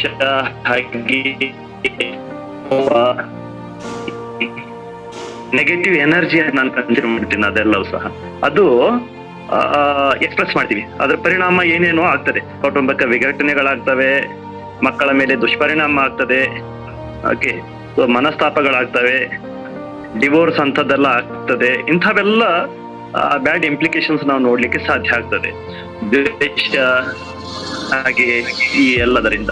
ಹಾಗಾಗಿ ಇಲ್ಲಿ ಸರ್ ಮಾತನಾಡ್ತಾ ಇದ್ದೀನಿ ಆಗಿರಬಹುದು, ಅವ್ರು ನಂಬಿರೋ ಮೌಲ್ಯ, ಅವರ ವ್ಯಕ್ತಿತ್ವ, ಅವರ ಒಂದು ನಡೆ ನುಡಿ, ಪರ್ಸನಾಲಿಟಿ, ಅವ್ರು ಬೆಳೆಸ್ಕೊಂಡಿರ್ತಕ್ಕಂಥ ಪರ್ಸನಾಲಿಟಿ, ಅದೆಲ್ಲವೂ ಸಹ totality that will be determining on how that person is acting upon. ಒಂದು ನಿರ್ದಿಷ್ಟ ಸನ್ನಿವೇಶಕ್ಕೆ, ನಿರ್ದಿಷ್ಟ ಕ್ರಿಯೆಗೆ ಯಾವ ರೀತಿ ಪ್ರತಿಕ್ರಿಯೆ ಕೊಡ್ತಾನೆ ಅನ್ನೋದು ನಿರ್ಧಾರ ಆಗ್ತದೆ. ಹಾಗಾಗಿ ಸನ್ನಿವೇಶ ಒಂದೇ ಇದ್ರೂ ಸಹ, ಘಟನೆ ಒಂದೇ ಇದ್ರೂ ಸಹ, ಆ ಇಬ್ಬರ ಪ್ರತಿಕ್ರಿಯೆ ಬೇರೆ ಬೇರೆ ಆಗಿರುವಾಗ ಇಲ್ಲಿ ಖಂಡಿತವಾಗಿ ನಾವು ದ್ವೇಷ, ಹಾಗೆ ಸೇಡು ಅಥವಾ ಕೋಪ, ಇವೆಲ್ಲ ಡಿಫ್ರೆಂಟ್. ಒಂದೇ ಒಂದು ಕ್ಯಾಟಗರಿನಲ್ಲಿ ನಾನು ಅದನ್ನ ಹಾಕ್ತಾ ಇದ್ದೀನಿ ಬ್ರಾಡ್ ಆಗಿ. ನೀವು ದ್ವೇಷ ಅಂತ ಒಂದು ತಗೊಂಡಿದ್ರೆ ಇದೆಲ್ಲವೂ ಸಹ ನೆಗೆಟಿವ್ ಎನರ್ಜಿ ನನ್ನ ಪ್ರಕಾರ. ಓಕೆ, ಮನುಷ್ಯನಲ್ಲಿ ಪಾಸಿಟಿವ್ ಎನರ್ಜಿ, ನೆಗೆಟಿವ್ ಎನರ್ಜಿ ಅಂತ ಏನಿರ್ತದೆ, ಇದೆಲ್ಲ ನೆಗೆಟಿವ್ ಎನರ್ಜಿನಲ್ಲಿ ಬರ್ತದೆ. ಇದಕ್ಕೆ ಸಹ ನಾವು ರೆಗ್ಯುಲೇಟ್ ಮಾಡ್ಲಿಕ್ಕೆ ಆಗ್ತದೆ. ಅದನ್ನ ಕೋಪಿಂಗ್ ಮೆಕ್ಯಾನಿಸಮ್ ಅಂತ ಹೇಳ್ತೀವಿ ನಾವು, ಕೋಪಿಂಗ್ ಮೆಕ್ಯಾನಿಸಮ್. ಸೊ ಅದನ್ನ ನಾವು ಏನು ರೆಗ್ಯುಲೇಟ್ ಮಾಡ್ಲಿಕ್ಕೆ ಸಾಧ್ಯ ಆಗ್ತದೆ. ಹೇಗೆ? ಈಗ ನೋಡಿ, ಒಂದು you take instance of a stabiliser.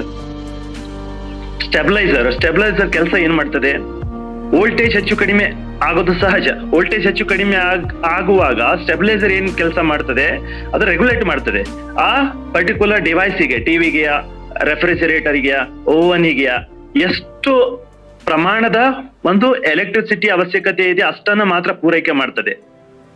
So ಅದು ಸ್ಟೆಬಿಲೈಸರ್ ಕೆಲಸ. ಹಾಗೆ ನಾವು ಸ್ಟೆಬಿಲೈಸರ್ ಹಾಗೆ ವರ್ಕ್ ಮಾಡ್ಬೇಕು, ಅಂದಾಗ ಮಾತ್ರ ಯಾವುದೇ ಒಂದು ಪರಿಸ್ಥಿತಿಯನ್ನ ನಾವು ಏನು ಸಮಚಿತ್ತದಿಂದ ನಿರ್ವಹಣೆ ಮಾಡ್ಲಿಕ್ಕೆ ಸಾಧ್ಯ ಆಗ್ತದೆ. ಇಲ್ಲದಿದ್ರೆ ಅದರ ಕಾನ್ಸಿಕ್ವೆನ್ಸಸ್ ಬೇರೆ ಬೇರೆ ರೀತಿಯಿಂದ ಆಗ್ತದೆ. ಹಾಗಾಗಿ ಇನ್ನು ಬೇರೆಯವರು ಮಾತಾಡಿ, ಮತ್ತೆ ಬೇಕಿದ್ರೆ ಆಡ್ ಮಾಡಬಹುದೇನು ಅನ್ಕೊಂಡಿದ್ದೀನಿ. Thank you so much. ಇದು ಇವ್ರು ಹೇಳ್ಬೇಕಾದ್ರೆ ನಾನೊಂದು ಗಮನಿಸಿದೆ, ಒಂದು ಅನಗತ್ಯವಾದ ಭಯವನ್ನ ಇಟ್ಕೊಂಡ್ಬಿಡ್ತಾರೆ ಈ PPD ಅವರ ಪ್ಯಾರಾನೈಟ್ ಪರ್ಸನಾಲಿಟಿ ಡಿಸಾರ್ಡರ್ ಆಗ್ಲಿ ಅವರೆಲ್ಲರೂ. ನನಗೆ ಅದು ಎಷ್ಟರ ಮಟ್ಟಿಗೆ ಏನ್ ಹೇಳ್ತಾರೆ, ಬೇರೆ ಕಲ್ಚರಲ್ ಗ್ರೂಪ್ಗಳನ್ನೆಲ್ಲ ದ್ವೇಷಿಸುವಷ್ಟರ ಮಟ್ಟಿಗೆ ಹೊರಟೋಗ್ತಾರೆ ಅಂತ ಅನ್ನೋದಕ್ಕೆ. ಈ ವ್ಯಕ್ತಿಗತವಾದಂತಹ ಡಿಸಾರ್ಡರ್ಗಳು ಏನ್ ಇರ್ತವೆಯೋ ಅವುಗಳು ಸಾಮುದಾಯಿಕವಾಗಿಯೂ ಕೂಡ ಹರಡ್ತಾ ಹೋಗತ್ತೆ ಅನ್ನೋದಕ್ಕೆ ಒಂದು ಸಣ್ಣ ಉದಾಹರಣೆ.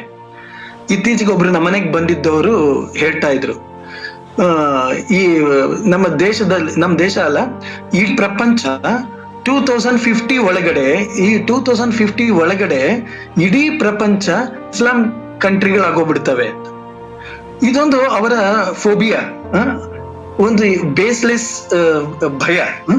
ಇಡೀ ಪ್ರಪಂಚ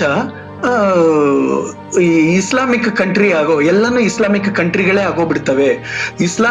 ಇದು ಮುಸಲ್ಮಾನರ ಜನಸಂಖ್ಯೆ ಅಷ್ಟು ಹೆಚ್ಚುತ್ತಾ ಇದೆ, ನಾವು ಅದಕ್ಕೆ ಏನಾದ್ರು ಒಂದು ಕಡಿವಾಣ ಹಾಕಬೇಕು. ಸರ್ಕಾರಗಳು, ದೇಶಗಳು ಇವೆಲ್ಲವೂ ಇದೊಂದು ಏನದು ಭಯಂಕರ ಅಲಾರ್ಮ್, ಎಚ್ಚರಿಕೆ ಗಂಟೆ ಅನ್ನೋ ರೀತಿಯಲ್ಲಿ ಮಾತಾಡ್ತಾ ಇದ್ದಾರೆ. ಇದನ್ನು ಕೂಡ ಮಾನಸಿಕವಾಗಿರುವಂತಹ ಸಮಸ್ಯೆ ಇದೆ.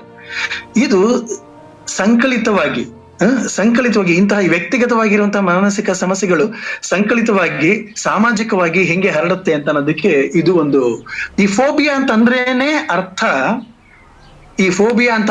ಅರ್ಥ ವಿನಾಕಾರಣದ ಭಯ.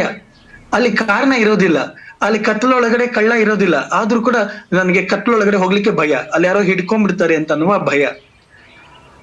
ಈ ರೀತಿನಲ್ಲಿ ನನಗೆ ಹಿಂದೆ ಎಕ್ಸ್ಪೀರಿಯನ್ಸ್ ಆಗಿರ್ಬೋದು ಅಥವಾ ಆಗಿಲ್ದೇ ಇರ್ಬೋದು, ಅಥವಾ ಬೇರೆ ಬೇರೆ ಕಾರಣಗಳಿಂದ ಏನೇನೋ ನಮ್ಮ ಮನೆಯವರು ಅಥವಾ ಟೀಚರ್ಸ್ ಅಥವಾ ಏನೋ ಹೆದರಿಸಿದ್ದರ ಕಾರಣದಿಂದ ಏನಾರು ಆಗಿರ್ಬೋದು. ಇವ್ರುಗಳಲ್ಲಿ ಈ ಬೇರೆ ಬೇರೆ ತರಹದ ಭಯಗಳು ವಿನಾಕಾರಣ ಆಗ್ತಾ ಇರ್ತವೆ. ಮತ್ತೆ ಯಾರು ಏನಾರು ಹೇಳೋದಾಕಿತ್ತು ಅಂತಂದ್ರೆ, ಇಲ್ಲಂತಂದ್ರೆ ಆನೆಕಟ್ಟೆ ವಿಶ್ವನಾಥ್ ಅವರ ಇದಕ್ಕೆ ವಿಷಯಕ್ಕೆ ಒಂದ್ ಸ್ವಲ್ಪ ನನಗೆ ಹೇಳೋದಿದೆ. ಹಲೋ ಸರ್, ನಮಸ್ಕಾರ. ಹೇಳಿ. ಇದು ದ್ವೇಷ ಸಾಧಿಸುವುದು ಇದು ಇತ್ತೀಚೆಗೆ ರಾಜಕೀಯದಲ್ಲೂ ಕೂಡ ಜಾಸ್ತಿ ಆಗಿದೆ ಅಂತ ಅನಿಸ್ತದೆ ನನಗೆ.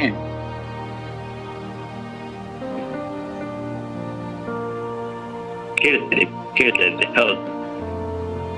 ನಮ್ಮ ಹಳ್ಳಿ ಭಾಷೆಯಲ್ಲಿ ಹೇಳ್ಬೇಕಾದ್ರೆ ಸೇರಿಗೆ ಸವ ಸೇರೋ ಒಂದು ಮಾತಿದೆ. ಈ ದ್ವೇಷ ಬಹಳಷ್ಟು ಹೆಚ್ಚಾಗ್ತದೆ. ಇದು ಈ ಒಂದು 10-20 ವರ್ಷಗಳ ಕೆಳಗೆ ಹಿಂದೆ ರಾಜಕೀಯದಲ್ಲಿ ಈ ತರ ಇರ್ಲಿಲ್ಲ. ಆದ್ರೆ ಇವತ್ತು ಪ್ರತಿಯೊಂದು ಹಳ್ಳಿಗೂ ಕೂಡ ರಾಜಕೀಯ ಬಂದ್ಬಿಟ್ಟಿದೆ.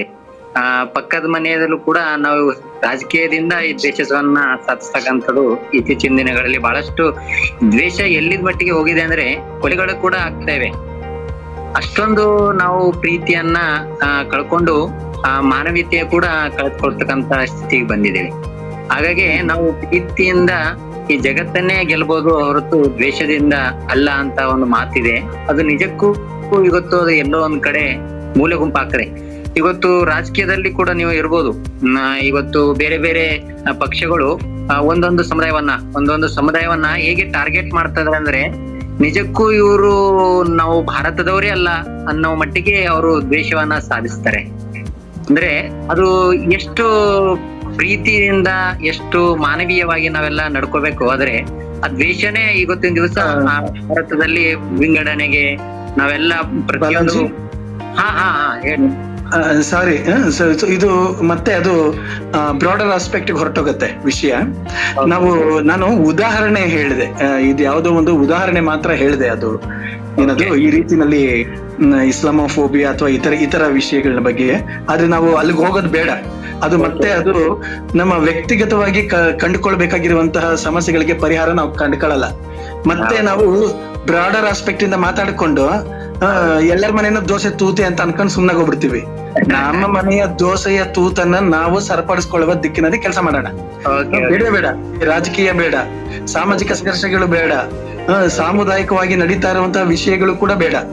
ನಾನು ಒಂದು ಯಾತಕ್ಕೆ ಅದನ್ನ ಉದಾಹರಣೆ ಕೊಟ್ಟೆ ಅಂತಂದ್ರೆ, ಅಂದ್ರೆ ವ್ಯಕ್ತಿಗತವಾಗಿ ಇರುವಂತಹ ಫೋಬಿಯಾಗಳು ಕೂಡ ಅದನ್ನ ಸಾಮಾಜಿಕವಾಗಿ ಕೂಡ ಹರಡುತ್ತವೆ ಅಂತ. ಅಂದ್ರೆ ಸರ್ ಮಾಡ್ಕೊಂಡ್ಬಿಡ್ಬೇಕು. ವ್ಯಕ್ತಿಗಳಿಂದ ಸಮಾಜದಿಂದ ವ್ಯಕ್ತಿ ಅದು ಸೆಕೆಂಡರಿ. ಆದ್ರೆ ನಾವು ಮೊದಲು ಇಲ್ಲಿಂದ ಶುರು ಮಾಡ್ಕೊಳ್ಳೋಣ. ಈಗ ಗಂಡ ಹೆಂಡತಿ ಸಮಸ್ಯೆ, ಮಕ್ಕಳು ನನಗೂ ಮತ್ತೆ ಮಕ್ಕಳಿಗಿರುವಂತಹ ಸಮಸ್ಯೆ, ನನಗೂ ನಿಮಗೂ ಇರುವಂತಹ ಸಮಸ್ಯೆ, ನನ್ನ ಒಳಗಡೆಯೇ ನನಗೆ ನಾನೇ ಸಮಸ್ಯೆ ಆಗಿರುವುದು. ಎಷ್ಟೋ ಜನಕ್ಕೆ ನಾನೇ ಅವರೇ ಸಮಸ್ಯೆ ಆಗಿರ್ತಾರೆ. ಇಂಥದನ್ನೆಲ್ಲನೂ ನಾವು ಕಂಡುಕೊಳ್ತಾ ಹೋಗೋಣ. ಆದಷ್ಟು ನಾವು ಇದನ್ನ ಇಲ್ಲ ಅಂತಂದ್ರೆ ಅದು ಬೇರೆ ತರಹ ಚರ್ಚಾ ವೇದಿಕೆಗಳಿಗೆ ದಾರಿ ಆಗೋಗತ್ತೆ. Anyhow, thank you. ಈಗ ಅಣೆಕಟ್ಟೆ ವಿಶ್ವನಾಥದೊಂದು ವಿಷಯ, ನಾನು ಅದನ್ನ ಹೇಳ್ಬಿಟ್ಟು ಮುಂದಕ್ಕೆ ಹೋಗ್ತೀನಿ. ಅದೇನು ಅಂತಂದ್ರೆ, ಇಬ್ಬರು ಮಕ್ಕಳು, ನನ್ನ ಮಾತಾಡಿದಾದ್ಮೇಲೆ ಲಿಂಗರಾಜ್ ಕಮ್ಮಾರ್ ಅವ್ರು ಮಾತಾಡ್ಸೋಣ. ಇಬ್ರು ಮಕ್ಕಳು ಜಗಳ ಆಡ್ತಾ ಇದ್ದಾರೆ ಅಂತಂದ್ರೆ, ಇಬ್ಬರು ಮಕ್ಕಳಿಗೆ ಅವರವರದೇ ಆದಂತಹ ಕಾರಣಗಳಿರ್ತವೆ. ಒಂದು ಮಗು ತಾನು ಕಸಿದುಕೊಳ್ಳೋದಕ್ಕೆ ಪ್ರಯತ್ನ ಮಾಡ್ತಾ ಇರ್ತದೆ, ಮತ್ತೊಂದು ಮಗು ಕೊಡದೇ ಇರೋದಕ್ಕೆ ಪ್ರಯತ್ನ ಮಾಡ್ತಾ ಇರುತ್ತೆ. ಇಲ್ಲಿ ನಾವು ಮಾಡ್ಬೇಕಾಗಿರೋ ಕೆಲಸ ಏನು ಅಂತಂದ್ರೆ, immediately we have to stop. ಅವರು ಜಗಳ ಆಡ್ತಾ ಇರೋದನ್ನ ನಾವು ನಿಲ್ಲಿಸಲೇಬೇಕು. ಜಗಳ ಆಡೋದನ್ನ ನಿಲ್ಲಿಸಬೇಕು ಮತ್ತು ಕೇಳಬೇಕು. ಅವರವರ ವರ್ಷನ್ಸ್ ನ ಕೇಳಬೇಕು. ನಿಂದೇನು ವರ್ಷನ್ ಪೂರ್ತಿ ಕೇಳಿಸ್ಕೊಳ್ಬೇಕು, ಇನ್ನೊಂದು ಮಗುದೇನು ವರ್ಷನ್ ಪೂರ್ತಿ ಕೇಳಿಸ್ಕೊಬೇಕು. ಇಬ್ರದ್ದು ಕೇಳಿಸ್ಕೊಂಡಿದ್ದಾದ್ಮೇಲೆ ನಾವು ಅವ್ರಿಗೇನೆ ಕೇಳ್ಬೇಕು, ಯಾವುದು ಹಿಂಗ್ ಮಾಡಿದ್ರೆ ಹೆಂಗಿರತ್ತೆ, ಹಂಗ್ ಮಾಡಿದ್ರೆ ಹೆಂಗಿರತ್ತೆ, ನೀನೇ ಯೋಚನೆ ಮಾಡು ಅಂತ ಅನ್ನೋ ರೀತಿನಲ್ಲಿ ಅವರಿಗೆ ಇನ್ಸ್ಪೈರ್ ಮಾಡಬೇಕು. ನಾವು ವಿಚಾರಗಳನ್ನ ಕೊಡಬಾರದು, ಆಲೋಚನೆ ಮಾಡುವುದನ್ನ ಕಲಿಸಬೇಕು. ಈ ವಿಷಯದಲ್ಲಿ ಅದು ಒಂದು ಸಹಜವಾಗಿ ಏನ್ ಹೇಳ್ತಾರೆ, ರೂಢಿ ಆಗ್ಬೇಕು. ಒಂದು ಕಾಮನ್ ಪ್ರಾಕ್ಟೀಸ್ ಆಗ್ಬೇಕು. ನನ್ನ ಹತ್ರ ಏನಿದೆಯೋ ಅದನ್ನ ನಾನು ಪಕ್ಕದಲ್ಲಿರೋರ್ ಜೊತೆಗೆ ಹಂಚ್ಕೊಳ್ಳೋದು. ನಾನು ಒಬ್ಬರಿಗೆ ನೋವು ಮಾಡದೇ ಇರುವುದು. ನನ್ನಿಂದ ಬೇರೆ ಯಾರಿಗೂ ನೋವು ಆಗಬಾರದು. ನಾನು ಯಾರಕ್ಕೂ ಗಟ್ಟಿಯಾಗಿ ಕೆಟ್ಟದಾಗಿ ಮಾತಾಡಬಾರದು, ಇನ್ಹ್ಯೂಮನ್ ಆಗಿ ವರ್ತಿಸಬಾರದು. ಈ ತರಹದ ರೂಢಿಗಳನ್ನ ನಾವು ಅದನ್ನ ಕಾಮನ್ ಪ್ರಾಕ್ಟೀಸ್ ಆಗಿ ಮಾಡಿಸ್ಬೇಕು. ಉದಾಹರಣೆಗೆ ಇದೊಂದು ಸಣ್ಣ ಇದನ್ನ ನನಗೆ ತುಂಬಾ ಖುಷಿ ಕೊಡುವಂತ ಒಂದು ಸಂಸ್ಕೃತಿ ಬಗ್ಗೆ ಅದನ್ನ ಹೇಳ್ಬಿಟ್ಟು ಮುಂದಕ್ಕೆ ಹೋಗೋಣ. ಯಾರು ಮಾತಾಡ್ತಿರೋರು ಮಾತಾಡ್ಲಿ. ಉಬುಂಟು ಅಂತ ಒಂದು ಸಹಕಾರ ತತ್ವ ಅಂತ ತಿಳ್ಕೊಳ್ಳಿ, ಅಥವಾ ಫಿಲಾಸಫಿ ಅಂತ ತಿಳ್ಕೊಳ್ಳಿ. ದಕ್ಷಿಣ ಆಫ್ರಿಕಾದಲ್ಲಿ ನಾವು ಉಬುಂಟು ಅಂತಂದ್ರೆ ಜುಲು ಅಂತ ಒಂದು ಭಾಷೆ,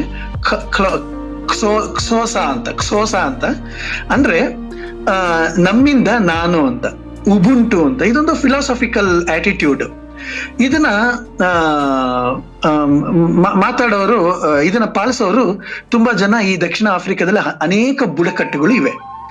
ಒಬ್ಬ ವೆಸ್ಟರ್ನ್ ಕಂಟ್ರಿಯಿಂದ ಹೋಗಿರೋರು ಅವ್ರೇನ್ ಮಾಡ್ತಾರೆ, ಈ ಮಕ್ಕಳೆಲ್ಲ ಇರ್ತಾರೆ, ಈ ಮಕ್ಕಳೆಲ್ಲರಿಗೂ ಹೇಳ್ತಾರೆ, ಒಂದು ಕಾಂಪಿಟೇಷನ್ ಇಡೋಣ, ಒಂದು ಹಣ್ಣು ಸ್ವೀಟೋ ಏನೋ ತಗೊಂಬಂದಿರ್ತಾರೆ, ಅದನ್ನ ದೂರದಲ್ಲಿ ಮರದ ಹತ್ರ ಇಟ್ಬಿಟ್ಟು ಈ ಮಕ್ಕಳಿಗೆ ಹೇಳ್ತಾರೆ, ನೋಡಿ ಅಲ್ಲಿ ಇಟ್ಟಿದ್ದೀನಿ, ನಿಮ್ಮಲ್ಲಿ ಯಾರು ಫಸ್ಟ್ ಓಡೋಗ್ತಿರೋ ನೀವು ಅದನ್ನ ತಗೊಳ್ಬಹುದು ಅಂತ ಹೇಳ್ತಾರೆ. ಈ ಮಕ್ಕಳೆಲ್ಲರೂ ಏನ್ ಮಾಡ್ತಾರೆ, ಎಲ್ಲ ಮಾತಾಡ್ಕೊಂಡು ಒಬ್ರಿಗೊಬ್ರು, ಆಮೇಲೆ ಅವರೆಲ್ಲರ ಒಬ್ರಿಗೊಬ್ರು ಕೈ ಹಿಡ್ಕೊಂಡು ಓಡೋಗ್ತಾರೆ. ಎಲ್ಲರೂ ಒಟ್ಟಿಗೆ ಓಡೋಗಿ ಆ ಹಣ್ಣನ್ನು ಅಥವಾ ಸ್ವೀಟ್ನ ಅದೇನ್ ಇಟ್ಟಿದ್ರು ಅದನ್ನ ತಗೊಳ್ತಾರೆ. ಈ ಮಕ್ಕಳಲ್ಲೇ ಇರುವಂತಹ ಈ ವಿಷಯನ ನೋಡ್ಬಿಟ್ಟು ಆ ವ್ಯಕ್ತಿಗೆ ತುಂಬಾ ಆಶ್ಚರ್ಯ ಆಗುತ್ತೆ. ಇದನ್ನ ಉಬುಂಟು ಅಂತ ಹೇಳ್ತಾರೆ. ಉಬುಂಟು ಫಿಲಾಸಫಿಕಲ್ ಆಟಿಟ್ಯೂಡ್ ಇದು. ದಕ್ಷಿಣ ಆಫ್ರಿಕಾದಲ್ಲಿ ಬಹಳಷ್ಟು ಬುಡಕಟ್ಟುಗಳು ಇದನ್ನ ಪಾಲಿಸ್ತವೆ. ಅವರಲ್ಲಿ ಒಂದು ಒಂದು ಅತ್ಯಂತ ಸುಂದರವಾಗಿರುವಂತ ಒಂದು ರೂಢಿ ಇದೆ. I am always very much ಏನದು ಎಕ್ಸೈಟೆಡ್ ಅದನ್ನ ಹೇಳೋದಕ್ಕೆ, ತುಂಬಾ ಭಾವನಾತ್ಮಕವಾಗಿ ನನಗೆ ಅದು ತುಂಬಾ ಇಷ್ಟ ಆಗುತ್ತೆ. ಆ ಬುಡಕಟ್ಟು ಜನಗಳಲ್ಲಿ, ಆ ಊರುಗಳಲ್ಲಿ, ಗ್ರಾಮದಲ್ಲಿ ಒಬ್ಬ ವ್ಯಕ್ತಿ ತಪ್ಪೇನಾದ್ರು ಮಾಡಿದ್ರೆ ಅವ್ರೇನ್ ಮಾಡ್ತಾರಂತಂದ್ರೆ ಆ ವ್ಯಕ್ತಿಯನ್ನ ಕರ್ಕೊಂಡ್ ಬಂದ್ಬಿಟ್ಟು ಆ ಮಧ್ಯದಲ್ಲಿ ಕೂಡಿಸ್ತಾರೆ. ಆ ಊರಿನ ಮಧ್ಯದಲ್ಲಿ ಎಲ್ಲರೂ ಸೇರುವಂತ ಪಂಚಾಯತಿ ಕಟ್ಟೆ ರೀತಿನಲ್ಲಿ ಎಲ್ಲೋ ಒಂದ್ ಕಡೆ ಸೇರಿಸ್ತಾರೆ. ಆಮೇಲೆ ಊರ್ನವ್ರೆಲ್ಲರೂ, ಅವನಿಗೆ ತಿಳಿದಿರುವಂತಹ ಜನಗಳೆಲ್ಲರೂ ಸೇರ್ಕೊಂಡು ಅವನಿಗೆ ಹೇಳ್ತಾ ಹೋಗ್ತಾರೆ. ಏನನ್ನ ಅಂತಂದ್ರೆ ಅವನು ಒಳ್ಳೆಯತನವನ್ನ ಹೇಳ್ತಾ ಇರ್ತಾರೆ. ನೀನ್ ಅವತ್ತು ಅಷ್ಟೊಂದು ಒಳ್ಳೇದ್ ಮಾಡಿದ್ದೆ, ನನಗೆ ನೀನು ನೀರ್ ತಂದು ಕೊಟ್ಟಿದ್ದೆ, ನನ್ನ ಮಗಳು ಬಿದ್ದಾಗ ನೀನ್ ಎತ್ಕೊಂಡೋಗಿ ಹಾಸ್ಪಿಟ್ಲ್ ಕರ್ಕೊಂಡು ಹೋಗಿದ್ದೆ, ನನ್ ಗಾಡಿನ ನೀನ್ ತಳ್ಳಿದೆ, ಇತ್ಯಾದಿ. ಅದು ಚಿಕ್ಕದೋ ದೊಡ್ಡದೋ ಆ ತರದ ಎಷ್ಟೊಂದು ವಿಷಯಗಳನ್ನ ಅವ್ರು ಹೇಳ್ತಾ ಹೋಗ್ತಾರಂತೆ. ಅವರ ಕಾಮನ್ ಫಿಲಾಸಫಿ ಏನು ಅಂತಂದ್ರೆ, ಇಟ್ಸ್ ಎ ಕಾಮನ್ ಫಿಲಾಸಫಿ ಅವ್ರದ್ದು. ಇದು ಸರಿಯೋ ತಪ್ಪೋ, ನಿಜವೋ ಸುಳ್ಳೋ, ದಟ್ ಈಸ್ ಎ ಸೆಕೆಂಡರಿ. ಇದಕ್ಕೆ ಸೈಕಾಲಜಿಕಲ್ ಅಥವಾ ಇದು ಸೈಂಟಿಫಿಕ್ ಎಕ್ಸ್ಪ್ಲನೇಷನ್ ಏನು ಬೇಡ. ಇದೊಂದು ಕಾಮನ್ ಫಿಲಾಸಫಿಕಲ್ ಆಟಿಟ್ಯೂಡ್. ಅವ್ರದ್ದು ಫಿಲಾಸಫಿ ಏನು ಅಂತಂದ್ರೆ, ವ್ಯಕ್ತಿ ಒಳ್ಳೆಯವನೇ ಇರ್ತಾನೆ. ವ್ಯಕ್ತಿ, ಜೀವಂತವಾಗಿರುವಂತಹ ವ್ಯಕ್ತಿ, ಅವನು ಮೂಲತಃವಾಗಿ ಒಳ್ಳೆಯವನೇ ಇರ್ತಾನೆ. ಆದರೆ ಹೊರಗಿನ ಸೈತಾನ, ಹೊರಗಿನ ಯಾವುದ್ಯಾವುದೋ ದುಷ್ಟ ಶಕ್ತಿಗಳ ಪ್ರಭಾವದಿಂದ ಅವನು ಆ ರೀತಿ ಪ್ರಭಾವಕ್ಕೊಳಗಾಗಿ ಕೆಲಸವನ್ನ ಮಾಡಿರ್ತಾನೆ ಅಂತ. ಆ ವ್ಯಕ್ತಿಯ ಕೆಲಸ ಕೆಟ್ಟದಾಗಿರ್ತದೆ ಹೊರತು ವ್ಯಕ್ತಿ ಮೂಲತಃ ಒಳ್ಳೆಯವನೇ. ಸೊ ನಾವೆಲ್ಲರೂ ಅವನ ಒಳ್ಳೆತನವನ್ನ ನೆನಪಿಸಿ ಅವರಲ್ಲಿರುವ ದುಷ್ಟತನವನ್ನ ಹೋಗಲಾಡ್ಸೋಣ. ಇದು ಈ ಫಿಲಾಸಫಿಕಲ್ ಆಟಿಟ್ಯೂಡ್ ಹೇಗ್ ಬರುತ್ತೆ ಅಂತಂದ್ರೆ ರೂಢಿ. ನಾನು ತುಂಬಾ ಮುಖ್ಯವಾಗಿ ನಾವು ಗಮನಿಸ್ಕೊಳ್ತಾ ಹೋಗ್ಬೇಕು. What is that we needed? ನೆಮ್ಮದಿ, ಆನಂದ, pleasure. We are all basically pleasure seeker. ತಿನ್ನುವುದರಿಂದ, ಕುಡಿಯುವುದರಿಂದ, ನಡೆಯುವುದರಿಂದ, ಧರಿಸುವುದರಿಂದ, ಮಾಡುವುದರಿಂದ ನಾವು ಬೇಕು ಅಂದ್ರೆ we want pleasure. We are all pleasure seekers. ನಮಗೆ ಆನಂದ ಬೇಕು. ಅದೇ ರೀತಿನಲ್ಲಿ ನನಗೆ ಆನಂದ ಪಡೆಯೋದಷ್ಟೇ ಅಲ್ಲ, ಕೊಡುವುದರಲ್ಲಿಯೂ ಕೂಡ ಆನಂದ ಇದೆ. ನಾನು ಇನ್ನೊಬ್ಬರಿಗೆ ಆನಂದವನ್ನ ಹೇಗೆ ಕೊಡ್ತೇನೆ, ಇದು ಕೂಡ ಒಂದು ಕಾಮನ್ ಪ್ರಾಕ್ಟೀಸ್. ಈ ಉಬುಂಟು ಅಂತಹ ಒಂದು ಫಿಲಾಸಫಿಕಲ್ ಆಟಿಟ್ಯೂಡ್. ಏನಿಹೋ, ಯಾರು ಮಾತಾಡೋರಿತ್ತು ಅಂತಂದ್ರೆ ಮಾತಾಡಿ. ಇದು Netrapala, something he wants to say. Yeah sir, ನಮಸ್ತೆ ಎಲ್ಲರಿಗೂ. ನಮಸ್ತೆ. ಈಗ ತಾನೇ ಬಂದೆ, ಪೂರ್ತಿಯಾಗಿ ಕೇಳ್ಕೊಳಕ್ ಆಗ್ಲಿಲ್ಲ, ಸಾರಿ. ಹಾಗಾದ್ರೆ ಪೂರ್ತಿಯಾಗಿ ಕೇಳಲಿಕ್ಕೆ ಆಗ್ಲಿಲ್ಲ ಅಂತಂದ್ರೆ you can wait for some more time, because ಇದು ನಾವು ಇದ್ರ ಬಗ್ಗೆ ಮಾತಾಡ್ತಾ ಇರೋದು. ಏನದು ಅಂತಂದ್ರೆ PPD ಅಂದ್ರೆ ಪ್ಯಾರಾನೈಡ್ ಪರ್ಸನಾಲಿಟಿ ಡಿಸಾರ್ಡರ್, ಮತ್ತೆ ಈ ದ್ವೇಷಪೂರಿತವಾದಂತಹ ಮನಸ್ಥಿತಿಗಳು, ಅಂದ್ರೆ ಸೇಡಿನ ರೋಗ, ಸೇಡಿನ ಒತ್ತಡದ ಸಮಸ್ಯೆ, ಪೋಸ್ಟ್ ಟ್ರಾಮ್ಯಾಟಿಕ್ ಸ್ಟ್ರೆಸ್ ಡಿಸಾರ್ಡರ್ ಅಂತ ಹೇಳ್ತಾರೆ. ಬಗ್ಗೆ ನಾವು ಮಾತಾಡ್ತಾ ಇರೋದು. ಹಾಗಾಗಿ ಅದನ್ನ ಬಿಟ್ಟು ಸ್ವಲ್ಪ ಹೊತ್ತು ನೀವು ವೇಟ್ ಮಾಡಬಹುದು ಅನ್ಸುತ್ತೆ. You can speak better. ಒಂದ್ ಥಿಂಗ್ ಹೇಳ್ಬಿಟ್ಟು ಇದ್ ಮಾಡ್ತೀನಿ, ಅದಾದ್ಮೇಲೆ ವೇಟ್ ಮಾಡ್ತೀನಿ ಸರ್. ಶೂರ್. ಅಲ್ಲಿ ಒಂದು ಈವೆಂಟ್ ನಡೀತಾ ಇತ್ತು, ಅದರಲ್ಲಿ ಅಂಬರೀಶ್ ಮತ್ತೆ ಸುದೀಪ್ ಅವ್ರುಗಳೆಲ್ಲರೂ ಅಟೆಂಡ್ ಮಾಡಿದ್ರು. ಅಲ್ಲಿ ಇವಳು ಅನುಶ್ರೀ ಅವರು ಆಂಕರಿಂಗ್ ಮಾಡ್ತಾ ಇದ್ರು. ಆ ಟೈಮಲ್ಲಿ ಸುಮಾರು ಮಾತುಗಳನ್ನ ಆಂಕರಿಂಗ್ ಅಲ್ಲಿ ಮಾತಾಡಿದ್ರು ಅವರು. ಮಧ್ಯದಲ್ಲಿ ಅಂಬರೀಶ್ ಅವ್ರು ಎದ್ಬಿಟ್ಟು ಹೇಳಿದ್ರು, ಎಲ್ಲಾ ವಿಷಯನೂ ನೀನೇ ಹೇಳ್ಬಿಟ್ರೆ ನಾವು ಏನೇನೋ ಮನ್ಸಲ್ಲಿ ಅನ್ಕೊಂಡ್ ಬಂದಿರ್ತೀವಿ, ನಾವು ನಾನ್ ಹೇಳಕ್ ಏನ್ ಉಳಿಸಿದ್ಯಾ ಅಲ್ಲಿ ಅಂತಂದಂಗೆ ಮಾಡಿ ಕಾಮಿಡಿ ಮಾಡಿದ್ರು ಅವರು. ರೇಗ್ತಾ ಇದ್ರು, ಆಕ್ಚುಲ್ ಆಗಿ ರೇಗಿದ್ದು ನಮ್ಗೆಲ್ಲ ಕಾಮಿಡಿಯಾಗಿ ಕೇಳಿಸ್ತು. ಹಾಗೆ ನಾನು ಆಕ್ಚುಲಿ ಇದು ನೋಡಿದ ತಕ್ಷಣ ಬಂದೆ ಕೆಲವು ವಿಚಾರಗಳನ್ನ ಹೇಳೋಣ ಅಂತ. ಬಟ್ ನಿಮ್ಮ ಮಾತನ್ನ ಕೇಳಿಸ್ಕೊಂಡಲ್ಲ ಈಗ 2-3 minutes ಆಲ್ಮೋಸ್ಟ್ ಎಲ್ಲ ಕಂಪ್ಲೀಟ್ ಮಾಡಿದ್ರಿ ಸರ್ ನೀವು. ನನ್ಗೆ ಏನು ಹೇಳಲಿಕ್ಕೆ ಉಳಿದೇ ತರ ಮಾಡ್ಬಿಟ್ಟಿದ್ರಿ ನೀವು, ಆಯ್ತಾ. ಕೆಲವು ಪಾಯಿಂಟ್ ಗಳು ನಾನು ಇಟ್ಕೊಂಡಿದ್ದೆ, ಸಡನ್ಲಿ ಬಂತು ನನ್ಗೆ ಅದು ಹೇಳೋಣ ಅಂತ. ಬಟ್ ನೀವೇ ಆಲ್ಮೋಸ್ಟ್ ಕಂಪ್ಲೀಟ್ ಮಾಡಿದ್ದೀರಿ. I just wanted to add this. ಏನು ಅಂದ್ರೆ, ನಾವು ಕ್ಷಮಿಸುವುದನ್ನ ಮರ್ತಿದ್ವಿ. ಕ್ಷಮಿಸುವುದನ್ನ ನಾವು ನೆನಪಿಸ್ಕೊಬೇಕು ಯಾವಾಗ್ಲೂ. ನಮ್ದು ಆಕ್ಚುಲಿ ಹ್ಯೂಮನ್ ಟೆಂಡೆನ್ಸಿ ಏನು ಅಂತಂದ್ರೆ, ಬೇಸಿಕಲಿ ನಾವು ಮನುಷ್ಯರು, ನಮಗೆ ವಿವೇಚನೆ ಇದೆ. ನಾವು ಪ್ರಾಣಿಗಳಲ್ಲ, ನಾವು ಹುಲಿ ಅಲ್ಲ, ನಾನು ರಾಜ ಹುಲಿ ಅಲ್ಲ, ಅಥವಾ ನಾನು ಸಿಂಹ ಅಲ್ಲ, ನಾನು ತೋಳ ಅಲ್ಲ, ಅಥವಾ ನಾನು ಇನ್ನೊಂದಲ್ಲ, ನಾನು ಮನುಷ್ಯ. ಫಸ್ಟ್ ಮನುಷ್ಯನ ಬೇಸಿಕ್ ಒಂದು ಟೆಂಡೆನ್ಸಿ ಏನು ಅಂತಂದ್ರೆ, ನೇಚರ್ ಏನು ಅಂತಂದ್ರೆ ಫರ್ಗಿವ್ನೆಸ್. ಯಾಕೆಂದ್ರೆ ಆ ಕ್ಷಮಿಸುವುದೊಂದನ್ನ ನಾವು ಮರ್ತಿರೋದ್ರಿಂದನೇ ದ್ವೇಷ ಬೆಳೀತಾ ಇರೋದಕ್ಕೆ ಮೂಲ ಕಾರಣ. ಹೌದು ನಿಜ. ಸೊ ಏನು ಅಂತಂದ್ರೆ ಈ ಕ್ಷಮಿಸೋದು ಇದೆಯಲ್ವಾ, ಕ್ಷಮಿಸುವುದು ಅದು ಔದಾರ್ಯ ಅಲ್ಲ, ನಮ್ಮದೇ ಅಸ್ತಿತ್ವಕ್ಕೆ ಕೊಡ್ತಾ ಇರುವಂತ ಗೌರವ. ಅದೊಂದು ರೆಸ್ಪೆಕ್ಟ್ಫುಲ್ ಗೆಸ್ಚರ್ ಅದು. ಕ್ಷಮೆ ಕೇಳುವುದು ಮತ್ತು ಕ್ಷಮಿಸುವುದು ಎರಡನ್ನೂ ಕೂಡ ಹೃದಯವಂತರ ಲಕ್ಷಣಗಳು. ಅದು ಕ್ಷಮೆ ಕೇಳೋದಕ್ಕೆ ಧೈರ್ಯ ಬೇಕು, ಕ್ಷಮಿಸೋದಕ್ಕೆ ಹೃದಯ ಇರಬೇಕು. ಹೌದು. ಸರಿ, ಹೇಳಿ ಸಾರಿ. ಓಕೆ. ಯಾವಾಗ ನಾವು ಕ್ಷಮಿಸ್ಬೇಕು ಅಂತ ಅಂತೀವಿ ಅಂತಂದ್ರೆ, ಯಾವಾಗ ನಾವು ಕ್ಷಮಿಸೋದಿಲ್ವೋ ಅವಾಗ ಎದುರುಗಡೆ ಇರೋನು ಕ್ಷಮಿಸಿ ಅಂತ ಕೇಳ್ಬೇಕಾಗತ್ತೆ. ಒನ್ಸ್ ನಾವು ಕ್ಷಮಿಸೋದನ್ನ ನಾವು ಪ್ರತಿಯೊಬ್ರು ABCD ಇದ್ರೆ 4 ಜನ ಒಂದು ಇದ್ರಲ್ಲಿ 4 ಜನನು ಕ್ಷಮಿಸೋದನ್ನೇ ಕಲ್ತ್ಕೊಂಡ್ರೆ ಕ್ಷಮೆ ಕೇಳುವಂತ ಪರಿಸ್ಥಿತಿನೇ ಉದ್ಭವ ಆಗೋದಿಲ್ಲ. ಇಲ್ಲಿ ಕ್ಷಮೆ ಕೇಳ್ತಾ ಇದೀವಿ ಯಾಕೆ ಅಂತಂದ್ರೆ ಎದುರುಗಡೆ ಆಬ್ವಿಯಸ್ಲಿ ಕ್ಷಮಿಸೋದನ್ನ ಮರ್ತ್ಬಿಟ್ಟಿದ ನಾವು. ಅವಾಗ ಏನ್ ಮಾಡ್ತೀವಿ, ನಾವು ಕೇಳ್ತೀವಿ ನಾವು ಎದುರುಗಡೆ ಕ್ಷಮಿಸ್ಬಿಡೋ ನನ್ನ ಅಂತ ಕೇಳ್ತೀವಿ. ಸೊ ಕ್ಷಮಿಸೋದನ್ನ ನಾವು ಮರ್ತಿದೀವಿ ಅನ್ನೋದು ನನ್ನ ಮೇನ್ ಇದು ನನ್ನ ಪಾಯಿಂಟ್ ಅಂತಂದ್ರೆ, ಮನುಷ್ಯ ಅದನ್ನ ಅಳವಡಿಸ್ಕೊಬೇಕು. ಅಳವಡಿಸ್ಕೊಳ್ಳೋದು ಎರಡು. ಸರ್ ಅಲ್ಲ, ಇದು ನೀವು ಇದು ಮೋರ್ ಆಫ್ ನೈತಿಕತೆ ಕಡೆಗೆ ಹೋಗ್ತಾ ಇದೆ. ಇದು you are right. What are the things you are trying to say, ಅದು ಬಹಳಷ್ಟು ಸತ್ಯ ಮತ್ತು ನಿಜ. ನಾವು ಈ ಮಾನಸಿಕವಾದ ಸಮಸ್ಯೆ ಇದೆಯಲ್ವಾ, ಅದಕ್ಕೆ ನೈತಿಕವಾಗಿರುವಂತಹ ಮತ್ತು ತಾತ್ವಿಕವಾಗಿರುವಂತಹ ಸಮಾಧಾನಗಳು ಬಹಳ ಮುಖ್ಯ. ಮಾನಸಿಕ ಸಮಸ್ಯೆಗೆ ನೈತಿಕವಾಗಿರುವ ಮತ್ತು ತಾತ್ವಿಕವಾಗಿರುವಂತಹ ಸಮಾಧಾನಗಳು ಬಹಳ ಮುಖ್ಯ. ಅದ್ರ ಬಗ್ಗೆ ನೀವು ಹೇಳ್ತಾ ಇದ್ದೀರಾ. ವಿ ವಿಲ್ ಕಂಟಿನ್ಯೂ ಅದ್ರ ಬಗ್ಗೆ. Chaitra wants to say something. ಸ್ವಯಂ ದ್ವೇಷ ಬೆಳೆಸ್ಕೊಳ್ಳೋಕೆ ಶುರು ಆಗುವಂತದ್ದು ಎಷ್ಟೊಂದು ಘಟನೆಗಳನ್ನ ಓದಿರೋದು ಅಥವಾ ಕೇಳಿರೋದು ಇದೆ.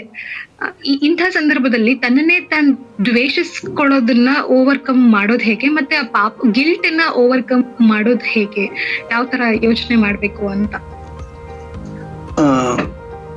ಇದಕ್ಕೆ ಸತೀಶ್ ಕ್ಯಾನ್ ಸೇ ದಟ್. ಆಮೇಲೆ ಅದಕ್ಕೆ ನಾನು ಸ್ವಲ್ಪ ಆಡ್ ಅಪ್ ಮಾಡ್ತೀನಿ. ಮೇಡಮ್, ದ್ವೇಷ ಅನ್ನೋದು ಹೇಳಿದ್ರೆ, ಈ ದ್ವೇಷ ಅಂದಿದ್ದಾಗ ದ್ವೇಷದಲ್ಲಿ ಮೊದಲಿಗೆ ಅದಕ್ಕೆ ಈ ದ್ವೇಷ, ಕೋಪ ಅಥವಾ ಒಂದು ಹಗೆ ಇದೆಲ್ಲ ಒಂದಕ್ಕೊಂದು ಇಂಟರ್ ರಿಲೇಟೆಡ್ ಇರುತ್ತೆ. ಈಗ ಹೆಂಗೆ ಅಂತಂದ್ರೆ, ಒಬ್ಬ ಮನುಷ್ಯನಿಗೆ ಒಂದು ಕೋಪ, ಈಗ ಒಬ್ಬ ಮೇಲೆ ದ್ವೇಷ ಪಡ್ತಿದೀವಿ ಅಂತಂದ್ರೆ ನಿಜವಲ್ಲ ಅವನ ಮೇಲೆ ನಮ್ ಕೋಪ ಇದ್ದೇ ಇರುತ್ತೆ.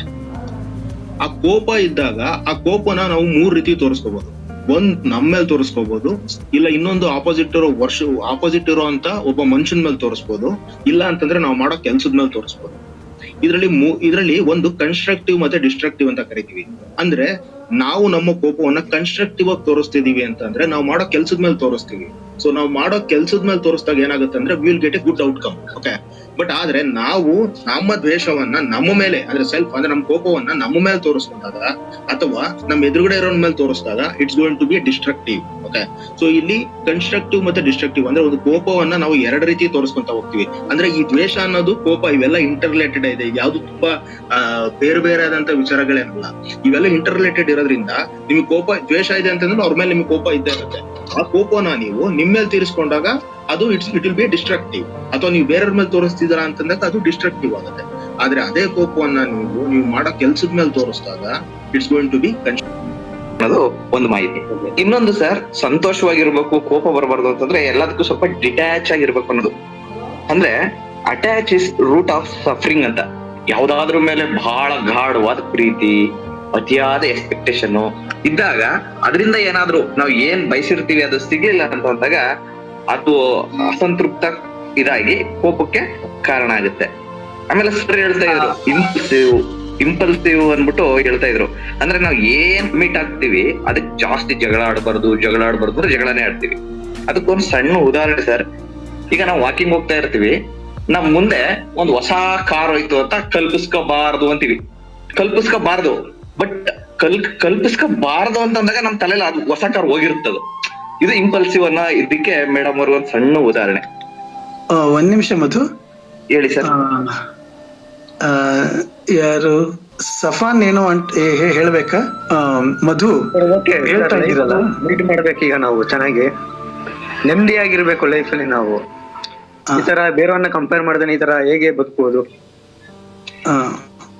ರಕ್ಷಿತ್, ಒಂದ್ ನಿಮಿಷ ಹೇಳ್ತೀನಿ ಅದ್ರದ್ದು. ಸಾಮಾನ್ಯವಾಗಿ ನಾವು ಏನ್ ಮಾಡ್ತೀವಿ ಅಂತಂದ್ರೆ, ಸಣ್ಣ ವಯಸ್ಸಿನಿಂದ ಇದೊಂದು ರೂಢಿ ಆಗೋಗಿರತ್ತೆ. ಇದು ಈ ರೂಢಿಯನ್ನು ಬಿಡಿಸ್ಕೊಳ್ಬೇಕು. ಯಾವ ವ್ಯಕ್ತಿಯು ತಾನೇ ನೇರವಾಗಿ ಕಾರಣನಾಗಿರೋದಿಲ್ಲ. ರೋಗ ಬರುವುದಕ್ಕೆ ಕಾರಣ ರೋಗಿ ಅಲ್ಲ. ರೋಗವನ್ನ ಹೋಗಲಾಡಿಸ್ಕೊಳ್ಳೋದಕ್ಕೆ ಆತ ಪ್ರಯತ್ನ ಪಡದೇ ಇರೋದಕ್ಕೆ ಅವನು ತಪ್ಪಿತಸ್ಥನಾಗ್ತಾನೆ. ಹೇಗೆ ಅಂತಂದ್ರೆ, ಈಗ ನಮಗೆ ನಮ್ಮ ಮಾನಸಿಕ ಸ್ಥಿತಿಗಳಿರ್ತಾವಲ್ಲ, ಆಲೋಚನೆಗಳಿರ್ತಾವಲ್ಲ, ಅವುಗಳು ನಮ್ಮಿಂದ ಜನರೇಟ್ ಆಗಿದ್ದಲ್ಲ. ನಮ್ಮ ಹೆತ್ತವರು, ನಮ್ಮ ಮನೆ, ನಮ್ಮ ಪರಿಸರ, ನಮ್ಮ ಸುತ್ತಮುತ್ತಿರೋರು, ಅವ್ರ ಮಾತುಗಳು, ಅವರ ನಡವಳಿಕೆಗಳು, ಇವುಗಳೆಲ್ಲವೂ ನಮ್ಮನ್ನ ರೂಪಿಸ್ಬಿಟ್ಟಿರ್ತವೆ. ಈ ಟೀಚರ್ಗಳು, ಪೇರೆಂಟ್ಸ್ ಎಲ್ಲಿಂದ ಶುರು ಮಾಡ್ತಾರೆ, ನೀನು ಜಾಣ, ಅವನಿಗಿಂತ ಜಾಣ, ಬೇಗ ತಿಂದು ಬಿಡು ಅಂತ ಹೇಳ್ತಾರೆ.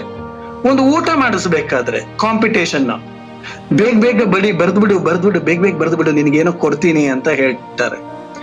ಅವನಿಗಿಂತ ನೀನು ಮುಂದಕ್ಕೆ ಹೋಗ್ಬೇಕು ಅಂತ ಹೇಳ್ಕೊಡ್ತಾರೆ. ಏನೋ ಒಂದು ಈ ರೀತಿ ಮಾಡ್ತಾ ಏನ್ ಮಾಡ್ತಾರೆ, ಈ ಏನದು ಕಾಂಪಿಟೇಟಿವ್ ಒಂಥರ ಸ್ಪರ್ಧಾತ್ಮಕ ಮನಸ್ಥಿತಿ ಉಂಟಾಗ್ತಾ ಹೋಗುತ್ತೆ.